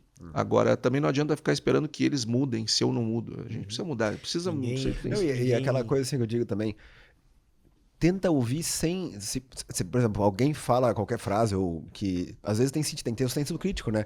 Mas tenta tirar o viés político na hora de ouvir. Porque tem bobagem dos dois lados, tem coisa boa muitas vezes dos dois lados. E eu não tô querendo ser isentão, viu? Não, eu claro. não sou isentão. Eu sou um economista de matriz liberal e bastante liberal na economia. Tenho valores pessoais bastante conservadores. Eu não sou isentão. Eu só não... Mas também tem que ter o senso crítico eu só não me apaixono por político, só por isso. Porque uma coisa um dia serve, outra não serve, conforme serve, você tá falando bem de mim. Até porque eu tenho que conviver com eles, eu sei bem que não dá. Não, se tu comprar eles pelo que eles dizem que eles valem, tu vai revender mal na hora que tu for entregar a FIP deles é brava. E os caras são bons em precificação. Tem uma frase que diz, ninguém muda nada nem ninguém antes de mudar a si próprio. Essa frase do Paulo Vieira, que é um dos maiores coaches, que diz, né? Cara, tu não vai mudar ninguém. Tu não muda o teu filho, tu não muda a tua mulher, tu não muda o teu pai, tu não muda a tua mãe. Se tu não mudar. Tem que começar por ti, fazer esse movimento, e aí tu vai... Aí os outros vão notar, e aí pode ser que eles mudem. Mas tu não vai mudar, né? A gente às vezes passa a vida querendo mudar os outros, mas não sempre do mesmo jeito. E tu sabe, o Nestor Heine fala um troço que eu gosto muito, ele me ensinou sobre isso, como me ensinou tantas coisas, mas ele me disse assim que o STF começou a virar essa coisa que é hoje, quando começaram a televisionar o STF. Que ali ele se perdeu e virou essa coisa que nós estamos aí tendo que conviver. Sabe, Bruno, que... Eu acho que antes de televisionar o STF, deveria ser televisionado a parte ali do Congresso Nacional, onde tem o cafezinho, onde os deputados se reúnem. Ali deveria ser. Porque, cara, as pessoas se trucidam no plenário. E ali eles estão rindo um do outro, do que falaram, que fizeram. É um discurso, inclusive os teus que tu votou, ouvinte, tá? Então, assim, ó, inclusive os teus, tá? Essa é lamentável. Tu conta nos dedos. A maioria, lamentavelmente, faz a política ali da coisa. Não, tu vota comigo isso aqui, eu voto isso aqui contigo, isso aqui, essa emenda para não sei o que. Gente, Então, assim, ó, se aquilo fosse televisionado, eu acho que as pessoas se apaixonariam menos por políticos e manteriam essa distância. Nós comentamos hoje, né? Nesse dia foram 3 vetos importantes, o governo perdeu, aí nós estamos, cara... ainda não começou a sair emenda, já tá uma maneira de também precificar a emenda. Olha aí, virou... Fora o jogo que tem, o veto aqui, tem todo esse jogo aí. Eu queria ir pro lugar aí, vai lá, pra nós sair dessa... Eu queria falar nisso, já que nós estamos falando de, às vezes, mudança de posicionamento, a gente falar um pouco da Argentina. Tá. A Argentina teve um pouco dessa... Tá passando por um processo doloroso, mas tá com um cara que era considerado... Eu ia ir lá na China, mas tu foi na Argentina. Eu vou na Argentina aqui do lado. Mas acho que nós ia acabar no mesmo lugar. Mas pra mostrar eu queria que você falasse um pouquinho do que tá acontecendo lá e os impactos no agro, tanto um pouco da Argentina, que tá indo para esse mercado mais liberal, voltando Sem essas... Entendi o teu posicionamento, que se puxar o Milley agora, por isso. Sim. Você já vi a tua bandeira. Mas eu queria falar aí um pouco do que o impacto disso no agronegócio brasileiro, o que nós vamos ter disso, né? Vou te contar os dois próximos capítulos da série Argentina, tá? Nesse capítulo dá certo. Entre rocks e livros, entre shows de rock. Dá muito certo. Depois, quando tiver tudo organizadinho, os que perderam voltam e estragam tudo de novo, tá? Porque isso é da América Latina, essa série é velha, tá? Então é bem fácil saber. Eles vão arrumar e vão cair de novo na armadilha, porque é assim. É só ver o Brasil, é a mesma coisa, tá? A gente ama um populista. A gente não consegue viver sem um. E aí eu lembro de um professor meu que dizia, professor Ronald Hilbert, bom, um cara com um nome desse, né? Ronald Hilbert, a gente precisa dizer que é um alemão desgraçado, né? Meu brother, adoro ele, tomara que ouça. Eu vou mandar o podcast para ele ouvir, tenho certeza que ele vai ouvir, vai me mandar uns desaforos no WhatsApp. Não sei se ele vai gostar, mas... Ele tem um humor, cara, ele é um cara super humorado. Só que ele sorri sem sorrir, sabe? Sem mostrar os dentes. É alemão. O mas humor do alemão deve ser uma coisa fantástica. Ele tá sempre dizendo uma bobagem, uma pérola, e ele mal mostra os dentes, a gente rola de rir, ele mal mostra os dentes da pérola que ele mesmo diz. Ele é alemão, é aquela coisa. Do alemão, adoro o Ronald. E o Ronald disse uma vez uma frase numa aula que eu nunca mais esqueci, até porque a gente rolou de... Ele disse assim, ó, falando dos incentivos do governo, né? Entre uma tia que toca piano e um tio que traz presente... A gente prefere o tio que traz presente. E faz todo sentido, né? Então, por isso que a gente sempre termina caindo. A gente ama um populista e não consegue viver sem eles. Ainda mais populista de esquerda. Agora, o Javier Milei, ele está tomando medidas que são absolutamente adequadas e à experiência internacional, as evidências científicas, a tudo que já se tentou nos países ao longo da história da ciência econômica. Ele está fazendo tudo o que tem que fazer. Só que fazer aquilo dói. Dói. Não é fácil fazer o que ele está fazendo. Por isso que ele tem que aproveitar esse primeiro ano. Que ele tem... Tá vendo com força, que é o que faltou um pouco aqui, né? E ele já está fazendo e já começa a ter resultados. Mas tu imagina tu demitir milhares e milhares e milhares de funcionários públicos, mas também só porque o cara chamou para se apresentar, para bater o ponto, os caras também não foram, né? Só por isso, né, tia? Pô. Então, o Javier Milei, ele tá tomando... por exemplo, tu tá lá gastando, né? Vamos lá, gastar para deixar o arroz em R$4. Porque isso tem um custo. Aí daqui a pouco tu tira aquele negócio. O negócio vai para a estratosfera. Tu larga ali um pedaço do teu capital político. Então, tomar as medidas corretas, tu vai queimando o capital político, porque era muita coisa errada. Tu tem um sistema, um organismo, um parasita que tá vivendo ali. Ele tenta de tudo pra não ser tirado, né? Claro. Ele esperneia, ele faz todas as coisas. Sim, sem dúvida. E aí, o Javier Milei, ele é um cara que tem um posicionamento muito forte. Ele conseguiu o apoio dos jovens. E eu não sei politicamente como ele está e até onde ele vai. Não sei. Mas, do ponto de vista técnico, o que ele está fazendo na economia está correto. Por isso que já começa a ter resultados. E aí, tu ia falar da China, Bruno, eu já vou fazer um link com a China. Eu estava olhando os dados agora, na semana que passou, os dados de atração de investimentos dos países.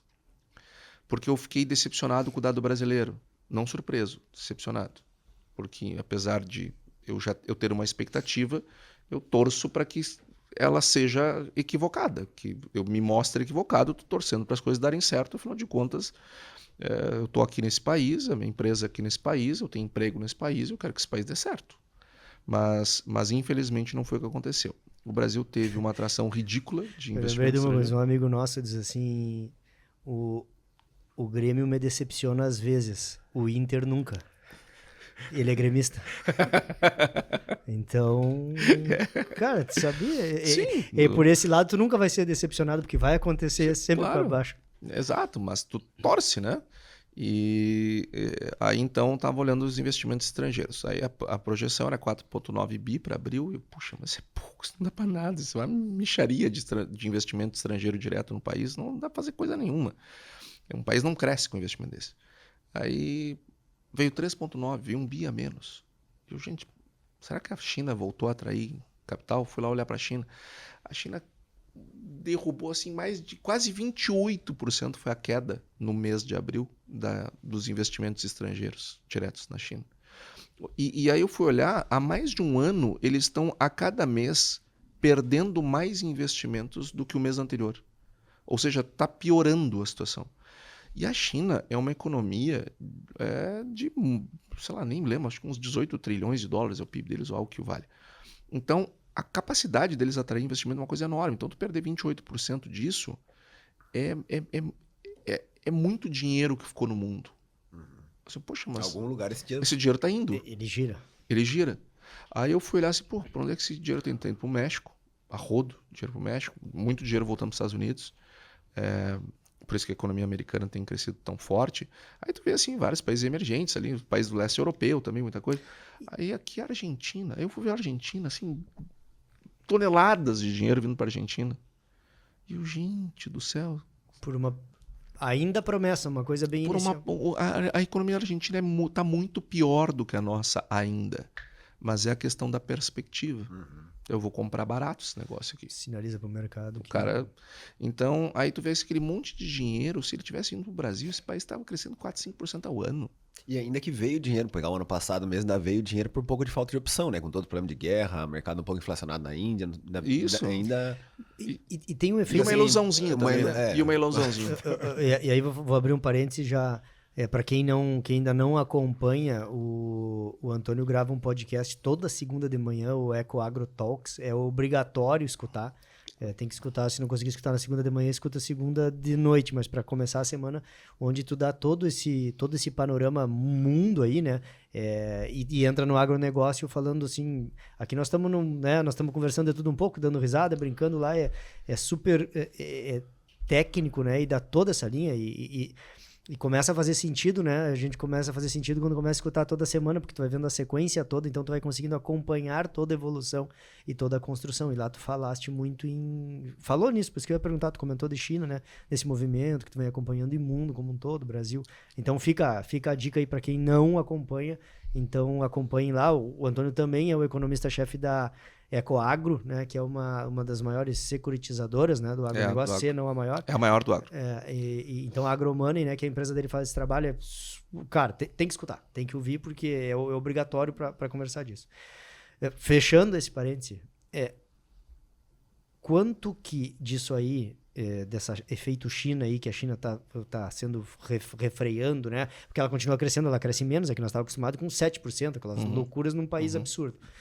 Tem o efeito dos Estados Unidos aí de dizer assim, cara, os Estados Unidos mais forte, os Estados Unidos agora compra daqui, não quero mais trabalhar com produtos daí, né, produzidos na China. A gente conversava com um pessoal que é chinês e também dizendo que o que a gente vê da China e o que escuta vindo do governo, por coincidência, assim, é muito melhor do que o que realmente acontece. Tem um que é publicado, mas na verdade é uma caixa preta que tu não sabe e quem vive lá dentro diz, cara... O negócio está freando, o negócio está diminuindo mesmo. Tem muita gente saindo porque os Estados Unidos travou também essa compra. Tem muita empresa que está saindo de lá, jovem saindo de lá, indo para outros países asiáticos que os Estados Unidos não botou barreira. Procede isso, não é? Procede. E essa desinformação, digamos assim, ou má informação, ela vai piorar, tá? Porque quando os fundos do mundo inteiro foram lá para dentro, começaram a investir lá dentro, eles entraram lá para dentro. E aí começaram a enxergar e monitorar, medir as coisas. Então a gente passou a ter... Levanta um tapete. Isso, aí a gente começou a ter mais clareza, tá? Agora, a clareza não é uma coisa que combina muito com o comunismo, né? Então, o Partido Comunista, ele não é muito dado à transparência. Então, à medida que esse dinheiro sai de lá, é provável que a cortina de fumaça ela aumente, né? A neblina ela seja mais densa para a gente enxergar as coisas lá dentro. Agora, tem alguns pontos assim que estão muito claros, tá? Primeiro, a China ela vai ter muita dificuldade de crescer 5%. E por que eu estou dizendo isso? Tá? Porque eu já começo a me preocupar, ainda que com muita antecedência, com o impacto disso no agro. Porque nós somos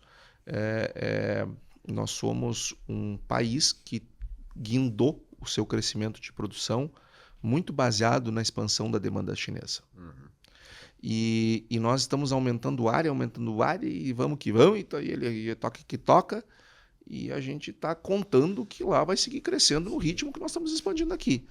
E isto pode não ser bem deste jeito. A China começou a dar sinais claros. Primeiro, por que está saindo dinheiro de lá? Sim, teve um movimento patriótico, digamos assim, nos Estados Unidos. Não é patriótico, é de posicionamento, porque as relações entre os dois países... Populista também. Também pegou. Mais forte, também pegou isto. E há uma disputa de poder. Né? A economia chinesa, ela vinha crescendo num ritmo, que seguisse naquele ritmo, ia passar a americana. Eu não acho que vai passar os Estados Unidos, mas poderia. E aí tu tem outras implicações, né? Tu muda o eixo do planeta, econômico do planeta e, consequentemente, de poder. E então as relações começaram a ficar ruins. Começou a sair dinheiro de lá por causa disso, mas também porque um sistema de crescimento baseado em intervenções... O que a China fez? A China começou a dar certo quando ela abriu a economia dela. E começou a permitir que as pessoas pudessem investir e consumir do jeito que elas bem entendessem. O famoso capitalismo de mercado. Só que foi selvagem, sem preocupação com o meio ambiente, sem Ministério Público para nada. Quero abrir uma rua aqui, abre, sabe? Não tem conversa. Aí a China cresce muito. Só que depois ela começa a ficar mais complexa. Hong Kong mesmo começou a gritar, não, eu quero direitos civis, eu quero isso, eu quero aquilo, porque é natural do aumento da renda per capita. Vai subindo a qualidade, claro. Né? A qualidade do consumo, vai subindo o dinheiro, tu começa a ter preocupado das coisas. Tu começa a ser mais complexo, tu começa a ser um ser mais complexo. E isso começou a chegar lá na China. E a China começou a ver que crescer 10% não é uma coisa sustentável no capitalismo. Isso não. Então nós vamos... Na base da economia chinesa. Então nós vamos o seguinte, agora nós vamos fazer o seguinte, vamos deixar o capitalismo do jeito que está, mas nós vamos fazer uma coisa de Estado. Nós vamos começar a fazer prédios, cidades, isso e aquilo, e gerou um mega de um problema imobiliário. Hoje a China tem um monte, um mar de bairros inteiros que não tem quem vá morar lá. E o sistema bancário chinês, ele financiou esse negócio. Então as principais garantias são justamente os imóveis que estão caindo de preço. E aí quebra a Country Garden, quebra a Evergrande, que são duas incorporadoras, a Country Garden é a maior, a Evergrande é a quarta maior, a segunda e a terceira ainda estão sobrevivendo por aparelhos. E aparelhos que eu quero dizer, o governo chinês dando liquidez, né? Então a China ela começa a dar sinais no setor imobiliário que ela tem para o buraco, aí o sistema bancário enxergando ali o parapeito do abismo, e aí o pessoal, os fundos que financiam o sistema bancário chinês, né, primeiro os fundos de trust, depois os demais, começam a olhar, não, vamos embora desse negócio aqui. Vamos pro Brasil. Aí chega aqui no Brasil, tá o pessoal querendo vender arroz a 4 pila com coisa. Não, passa, vamos para a Argentina. Mais para baixo. Então, vamos para nossa capital, Buenos Aires. Exato. Então aí o pessoal começa a tirar dinheiro de lá, e a economia chinesa, ela dificilmente vai entregar 5%. O governo pode anunciar o que ele quiser, mas eu acho difícil a economia entregar 5%. E se nós entrarmos num ciclo, né, quando a gente olha lá, o Bruno falou do nosso podcast toda semana, a gente olha assim, realmente semana a semana os indicadores da semana. E quando a gente se habitua a fazer isso, as pessoas se habituam a ouvir sobre isso, tu começa a ver assim, o que vai acontecer lá na frente muito, muito, muito antes. Então, a gente começa a ver assim, um enfraquecimento da economia chinesa, que já está em curso, e isto, em algum momento, vai chegar na demanda de commodities. Isso vai chegar. E a gente precisa se preparar para esse momento. E não é aumentando a área plantada, que nem nós estamos fazendo, que a gente se prepara para isso. Tá. E aí, vamos... Obviamente... Isso que o Antônio quer dizer, né, traduzindo, é que deve sobrar a oferta e o preço deve cair.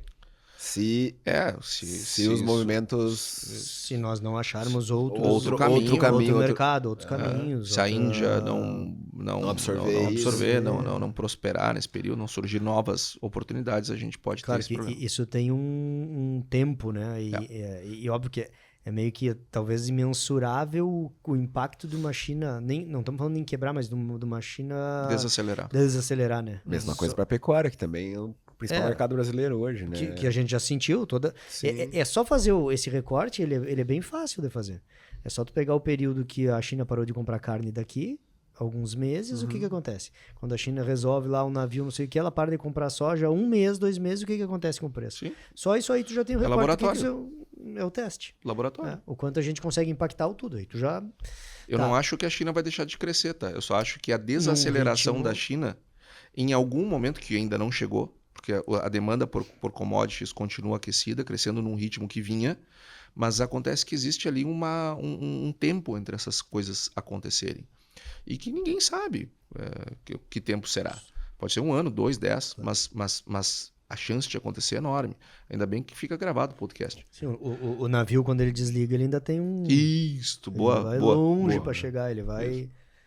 Eu ia falar isso sempre, porque até escutei eu acho que é o Ricardo Amorim falando um pouquinho, até dizendo, não, que a China pode retomar o crescimento. Você não acredita muito nessa?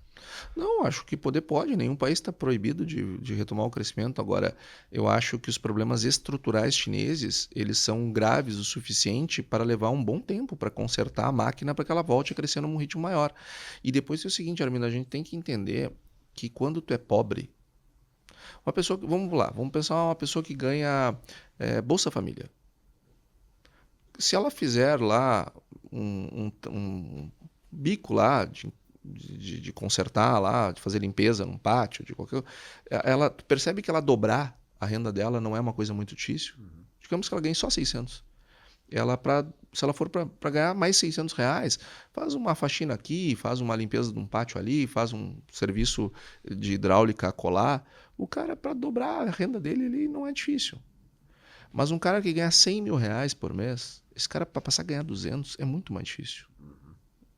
Então, por isso que existe uma vantagem da pobreza. A vantagem da pobreza é a perspectiva de crescimento econômico. Por que a Europa, por exemplo, ela cresce a taxas baixas? Porque ela já chegou lá. Por que emergentes crescem a taxas mais elevadas, com exceção do Brasil, porque faz as políticas econômicas europeias? Porque eles não chegaram lá. Então é muito mais fácil tu crescer quando tu é mais pobre. Tu tem a vantagem, entre aspas, da pobreza. A China já chegou lá. Ela não chegou do ponto de vista per capita, mas do ponto de vista de tamanho de economia, ela já é uma economia grande. Pode crescer muito mais ainda? Pode crescer, pode atingir níveis de renda per capita padrões europeus sem problema, e acho que ela caminha para isto. Mas a China não é mais um país pobre. Uhum. E que vinha naquelas taxas de crescimento. Ela é a segunda maior economia do mundo. Uhum. É difícil. Então, vamos lá, vamos assumir que o PIB chinês seja 18 trilhões, tá? Não me lembro quanto é que é de dólares. O PIB do Brasil é mais ou menos 1,8. Então, vamos assumir aqui e fazer uma conta de padeiro, tá? Que a economia chinesa é 10 vezes maior que a brasileira. Uhum. Percebe se eles crescerem 10%, se eles crescerem 1%, equivale a gente crescer 10%? Uhum. Se eles crescerem 3%, é como a gente crescer 30%? Uhum. Então, agora olha o universo, o espaço físico para te crescer 30%. Sim, começa com um pouco mais limitado. Mas também qualquer mexidinha também um pouquinho para cima tem um impacto enorme, gigante no mercado. Claro. Por isso que é difícil crescer muito. Uhum.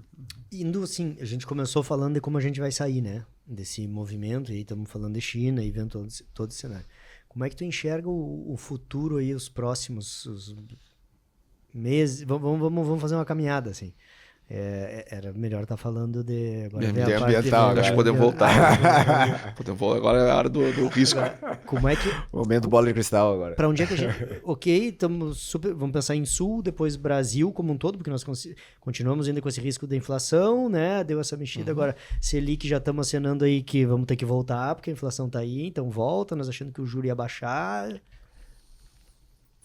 Quais são como é que é vamos falar para o cara que está impactado agora, para a economia gaúcha como um todo, porque ela vai tomar esse baita baque, o agro está aí totalmente, um estado que depende disso, X bilhões que tu falou que já vão ser da economia. Quais são como é que tu vê assim o futuro para nós aqui, como sair, como cara do agro, o que buscar? Bom, eu acho que a gente tem uma escolha pela frente, se nós vamos recuperar a nossa economia em V ou se nós vamos recuperar em U.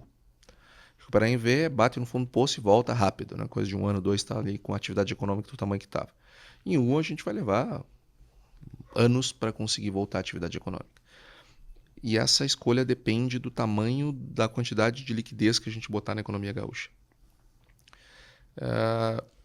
Me lembrei de outro professor meu, o professor Gustavo. O professor Gustavo, macroeconomia. Ele dizia, não existe o remédio da era, existe o remédio da hora.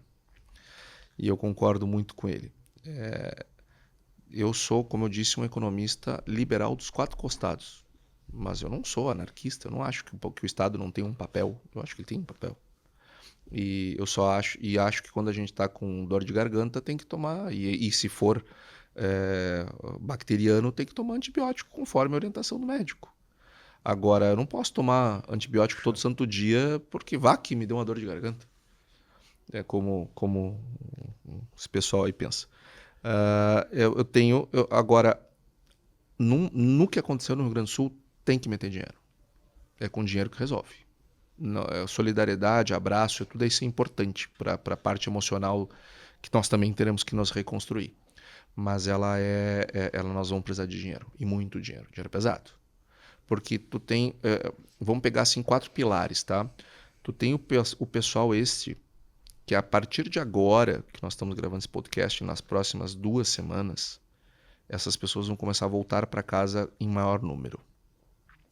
Elas vão encontrar lá nada aproveitável, né? Uhum. Eu até não gosto do termo, né? Não é que eu não gosto, não é que esteja incorreto, é que me dói ouvir quando eu ouço e me dói falar quando eu falo.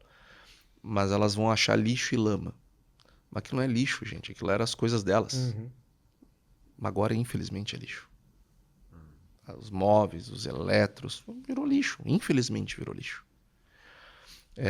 Assim como as fotos do batizado, do casamento, da formatura, né? Isso é uma perda imensa.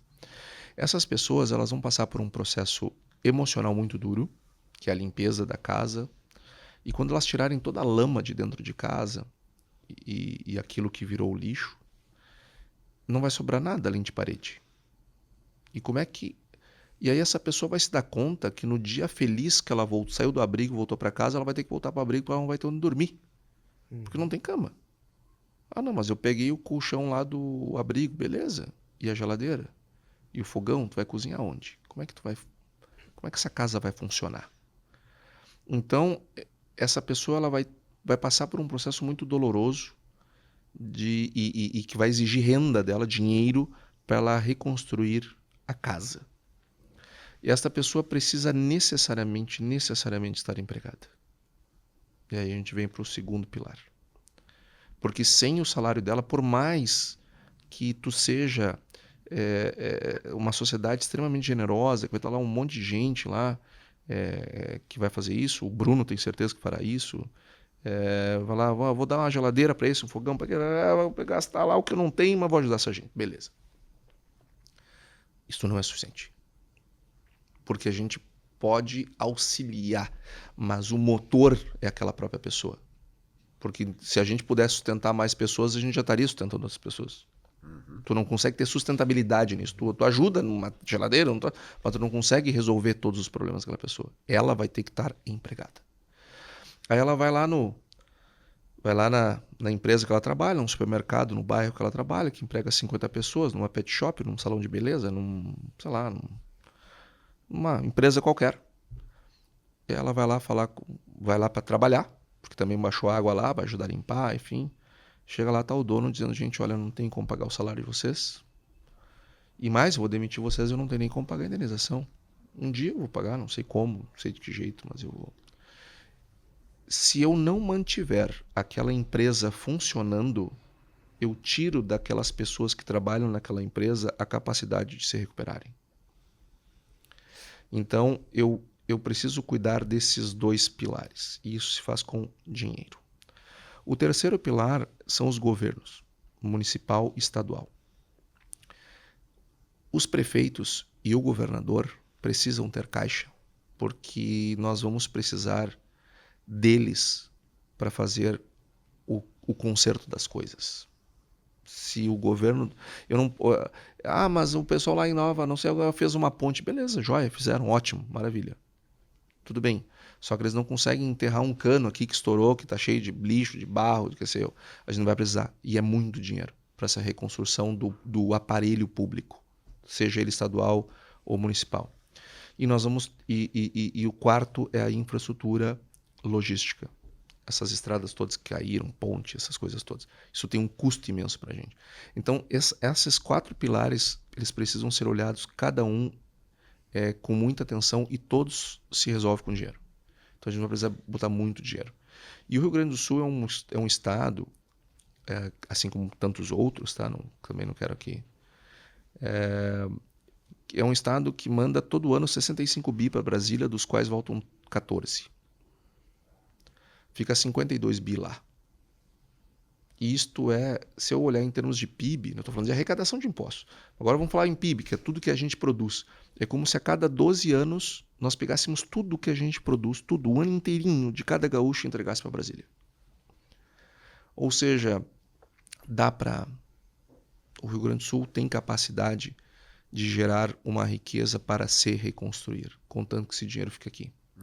Então, o apoio federal, ele não é um favor, ele não é um ato de bondade e de compaixão ou elevação de espírito. Ela é uma obrigação. Obrigação total. E se a gente ficar naquelas, olha, eu não quero esse dinheiro porque esse dinheiro vem da mão do fulano. É ruim. Mas também a mão do fulano só me dá o dinheiro se passar pela mão do ciclano. Também é ruim. A gente precisa pensar naquela pessoa que vai voltar para sua casa, não vai ter nada aproveitável lá dentro, naquele empresário que trabalhou a vida inteira naquele lugar e que teve a sua empresa absolutamente destruída. E a empresa pode ser urbana, pode ser rural. A gente precisa pensar no círculo da renda, que é empresas e pessoas. As empresas oferecem os empregos e o salário e trocam isso pela mão de obra e o tempo das pessoas de trabalho. É ali que nasce a economia. Se a gente não cuidar disso, não cuida de nada. Isso só se cuida com dinheiro, e nós estamos fazendo uma escolha. Se a gente ficar na questão mais política, né, eleitoral, mas e se fizer isso, o fulano se elege, bom, aí se preparem para um retorno em U. Sim. E aí tem um lado também que é a manutenção da pobreza, a manutenção disso aí, para algum lado ela é boa. Com certeza. Ela continua, porque tu tem uma série de dependentes daquilo ali, né? E vai. Bom, mas aí também tem todo um capítulo de reforma fiscal aí que teria que talvez ser aberto em algum momento, né? Com certeza. Conversar de todo esse dinheiro que vai e que não volta, de todo Tem muita coisa estrutural, né, cara? Que é isso. Talvez esses momentos, se eles servissem... Se a gente conseguisse tirar uma coisa boa disso, é que se eles conseguissem abrir essa janela, dizer assim, cara, vamos discutir isso aí agora. Vamos discutir esse fiscal que tá indo 50 e volta 14, que tá indo... agora é o momento, agora é a hora, agora vamos... Ou esse dinheiro tá vindo da mão de quem, por quê? Vamos parar de fazer esse assistencialismo e vamos botar Se a gente conseguisse aproveitar isso para mexer nisso, né? Nesse momento. Acho que se tiraria coisa boa daí, né? Eu acho que sim. Nós somos um país que tem um governo que gasta 5,5 trilhões de reais. Poxa, gente, isso é dinheiro. Pacas. Dá pra fazer muita coisa com esse dinheiro. Aí tu vai ver onde é que a gente gasta, né? A maior parte na Previdência. Pagar salário de aposentado. Aí tu fala em fazer uma reforma da Previdência, foi aquele gritedo que a gente viu. Para ficar uma coisa menos horrível, né? Porque era horrível, ficou um pouquinho menos horrível, mas continua horrível. A conta não fecha. Aí depois eu gasto pagando juros. Tá, mas e por que eu pago juros? Por causa dos especuladores? Não. É porque tem governos burros, que gastam 6,7 bilhões, por exemplo, para importar arroz da Tailândia e do Vietnã. Isso é governo burro. Desculpa, não tem outro termo. Burro. Aí, fazendo dívida, nós vamos pagar juros. A soma disso, desde que o Brasil virou república, esses juros nós estamos pagando hoje. Não é culpa dos especuladores, é culpa de quem gasta mais que arrecada. Depois nós vamos pagar, aí nós temos que tirar o dinheiro do judiciário. 60 dias de férias não custam caro. Do Ministério Público, mesma coisa. Penduricalhos, aquelas coisas todas. Tribunal de Contas, Congresso, tira o dinheiro dos outros poderes, sobrou o dinheiro do Executivo. Aí X é fixo para educação, X é fixo para... Que é outro absurdo, né? Como é que eu vou fixar valor para educação? Tem que ser tantos por cento. Por quê? E se eu preciso mais para outra coisa? Aí é por isso que um apagador custa tão caro para o setor público, né? Então, aí tu tem uma parte do orçamento imensa que é engessada. Então, essas coisas a gente precisa realmente, Bruno. Eu acho que essas tragédias aí, elas têm que surgir novos debates. Ou botar na mesa os debates que realmente importam. Mas a gente fica discutindo e entra nessas cortinas de fumaça, nessas coisas que vêm, né? Aí fica discutindo a fake, fica discutindo tararará e também é um subterfúgio para não tratar... Discutir o que interessa. Não né? discutir o que interessa. Não vir para a pauta que interessa. E que talvez o importar arroz seja uma pauta joia para isso nesse momento. Vamos discutir isso aí, bota essa cortina de fumaça agora sim. E por trás tá passando a boiada toda, né? Claro, então, porque daí, agora tu falou um negócio que eu me dei conta. Pô, bota o negócio do arroz aí. Deixa aí quem é que vai bater em mim? Governo. O Antônio da Luz, economista da Farsul, deixa bater. Pode bater. Pior é se o Lira estiver batendo em mim. Deixa, bota um assunto lá que vai ser um João Ninguém lá. Vai morder esse boi de piranha. Claro, deixa esse assunto aí. Quem vai ficar batendo nisso é insignificante perto de quem bateria se nós enfrentássemos aqui as questões. Exato. Então tem todo esse jogo de cena aí. Beleza? Tem muitas, não passamos, tem uma lista de perguntas aqui, já ficou algumas pro próximo, né? Pro próximo, com certeza. Ótimo. Então, eu até vou deixar uma sugestão, Antônio, grava esse ciclo todo da inflação aí, faz um podcast só sobre, se não tem, né? Só sobre ele, porque é da mesma forma que o governo botar dinheiro aqui, vai dar uma inflação em algumas coisas, como que eu combato, porque são dois lados, né? À medida que tu solta, porque tu precisa, tu tem que apertar, porque senão estoura. É bacana ser. Economicamente é jóia entender esse mecanismo. Em tese, né? O papel de controlar a inflação. Em tese, não. Quem tem que garantir o poder de compra da moeda, como eu já falei, é o Banco Central. E ele faz isso através dos instrumentos de política monetária. O problema... a nossa sorte é que ele é autônomo. Autônomo, é. Ainda. Ainda.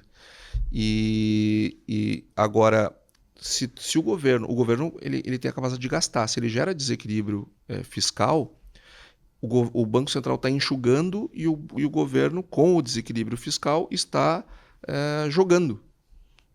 E dependendo do tamanho, do quanto o governo desequilibra o fiscal, ele cria uma outra doença que se chama dominância fiscal, que é quando teus instrumentos de política monetária simplesmente eles não adiantam.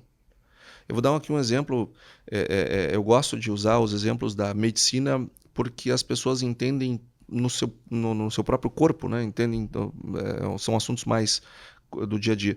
É mais ou menos como uma pessoa que é diabética.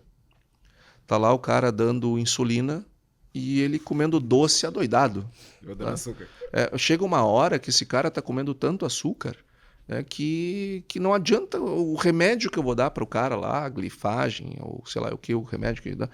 Tu dá o que tu quiser para o cara, que não faz o efeito porque o cara tá do outro lado fazendo a besteira.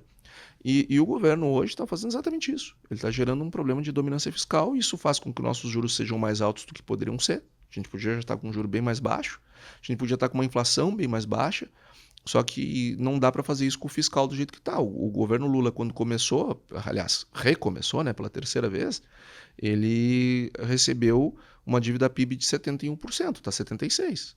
Imagina 5 pontos percentuais na dívida inteira do Brasil, construída ao longo da história. Pós-pandemia, né? Então... Pós-pandemia, em pouco mais de um ano. É muito dinheiro que está sendo jogado na economia. Isso gera inflação, isso gera desequilíbrios macroeconômicos de toda a ordem. Aí as pessoas vendo isso não investem no Brasil, porque estão vendo que vai dar zebra ali na frente, ou que tem um risco muito grande. E aí arrepiam, né? A bola de neve vai aumentando. Show de bola? Show. Bora. Adoramos. Muito bom. Eu que agradeço, gurizada. Obrigado. Imagina, eu agradeço. Olha, eu quero dar os parabéns para vocês, podcast, cara, sensacional. Eu sou ouvinte do Pé no Barro, adoro o Pé no Barro. E eu ouço sempre em viagem, sempre nas viagens, porque eu nunca ouço fora da viagem, porque depois quando eu vou viajar não tenho coisa boa para ouvir. Então, viaja. E viaja, babu. E, cara, tá muito bom o podcast, vocês estão cada vez melhores. E obrigado por esse trabalho que vocês estão fazendo. Poxa, é bom, assim, eu tô falando como ouvinte, eu tenho certeza que eu tô representando muita gente falando isso para vocês. Cara, vocês estão prestando um serviço maravilhoso, vocês estão sendo uma companhia agradabilíssima, vocês estão dando um conteúdo show de bola. Muito obrigado pelo projeto Pé no Barro, parabéns, sigam em frente e que vocês continuem nessa escalada e que cada vez mais patrocinadores venham para cá. E te agradecer também, né? Tá sempre fazendo propaganda e aceitar estar aqui, né, cara? Porque a gente faz isso aqui com pessoas que aceitam vir compartilhar. Não recebe nada, não ganha nada. Dá o tempo, né? Tem uns que querem receber, mas não. No primeiro episódio tinha cerveja. E não tem mais cerveja. Quero fazer essa denúncia que não tem mais cerveja. Mas é pelo horário, Não tem mais cerveja. E eu não tomei naquele dia, fiz doce, né? Aí eu disse, bom, hoje, véspera do feriado, vou tomar uma cerveja com os guris, porque não tem cerveja. Mas ainda vou cobrar o Bruno no churrasco. Vai. Sai por outro lado. Então, agradecer, porque, cara, assim, a gente tem aprendido aqui muito com isso também, que é essa... solidariedade, vamos falar aí que a gente tá usando essa palavra, que é essa doação, é dividir, é o compartilhar, e tu faz isso sempre, né, cara? É uma marca tua, assim, tu tá sempre disposto pra todo mundo, pra quem chamar, onde chamar. Às vezes o cara diz, cara, tu vai lá. Não, inclusive o Antônio manda as mensagens, né, dizendo, escutei o fulano, esse cara é bom pra vocês levarem lá pra ouvir. Indica bastante gente também, abre porta, faz contato. Exato. Então é parceiraço nosso aí. Show de bola, obrigado. Show. Obrigado, Antônio. Obrigado a vocês. Obrigado aí. Obrigado a vocês que nos acompanharam até agora, esse podcast. Espero que vocês tenham gostado. Agradecer aos nossos parceiros aí, a CIA Brasil, ZT Sementes, San Esteban, MT Soluções Agropecuárias, Agrocampo Jordani e Premix. Obrigado mesmo a todos vocês que ajudam a fazer esse podcast. E a gente se vê em breve aí num próximo episódio. Grande abraço, valeu e até mais.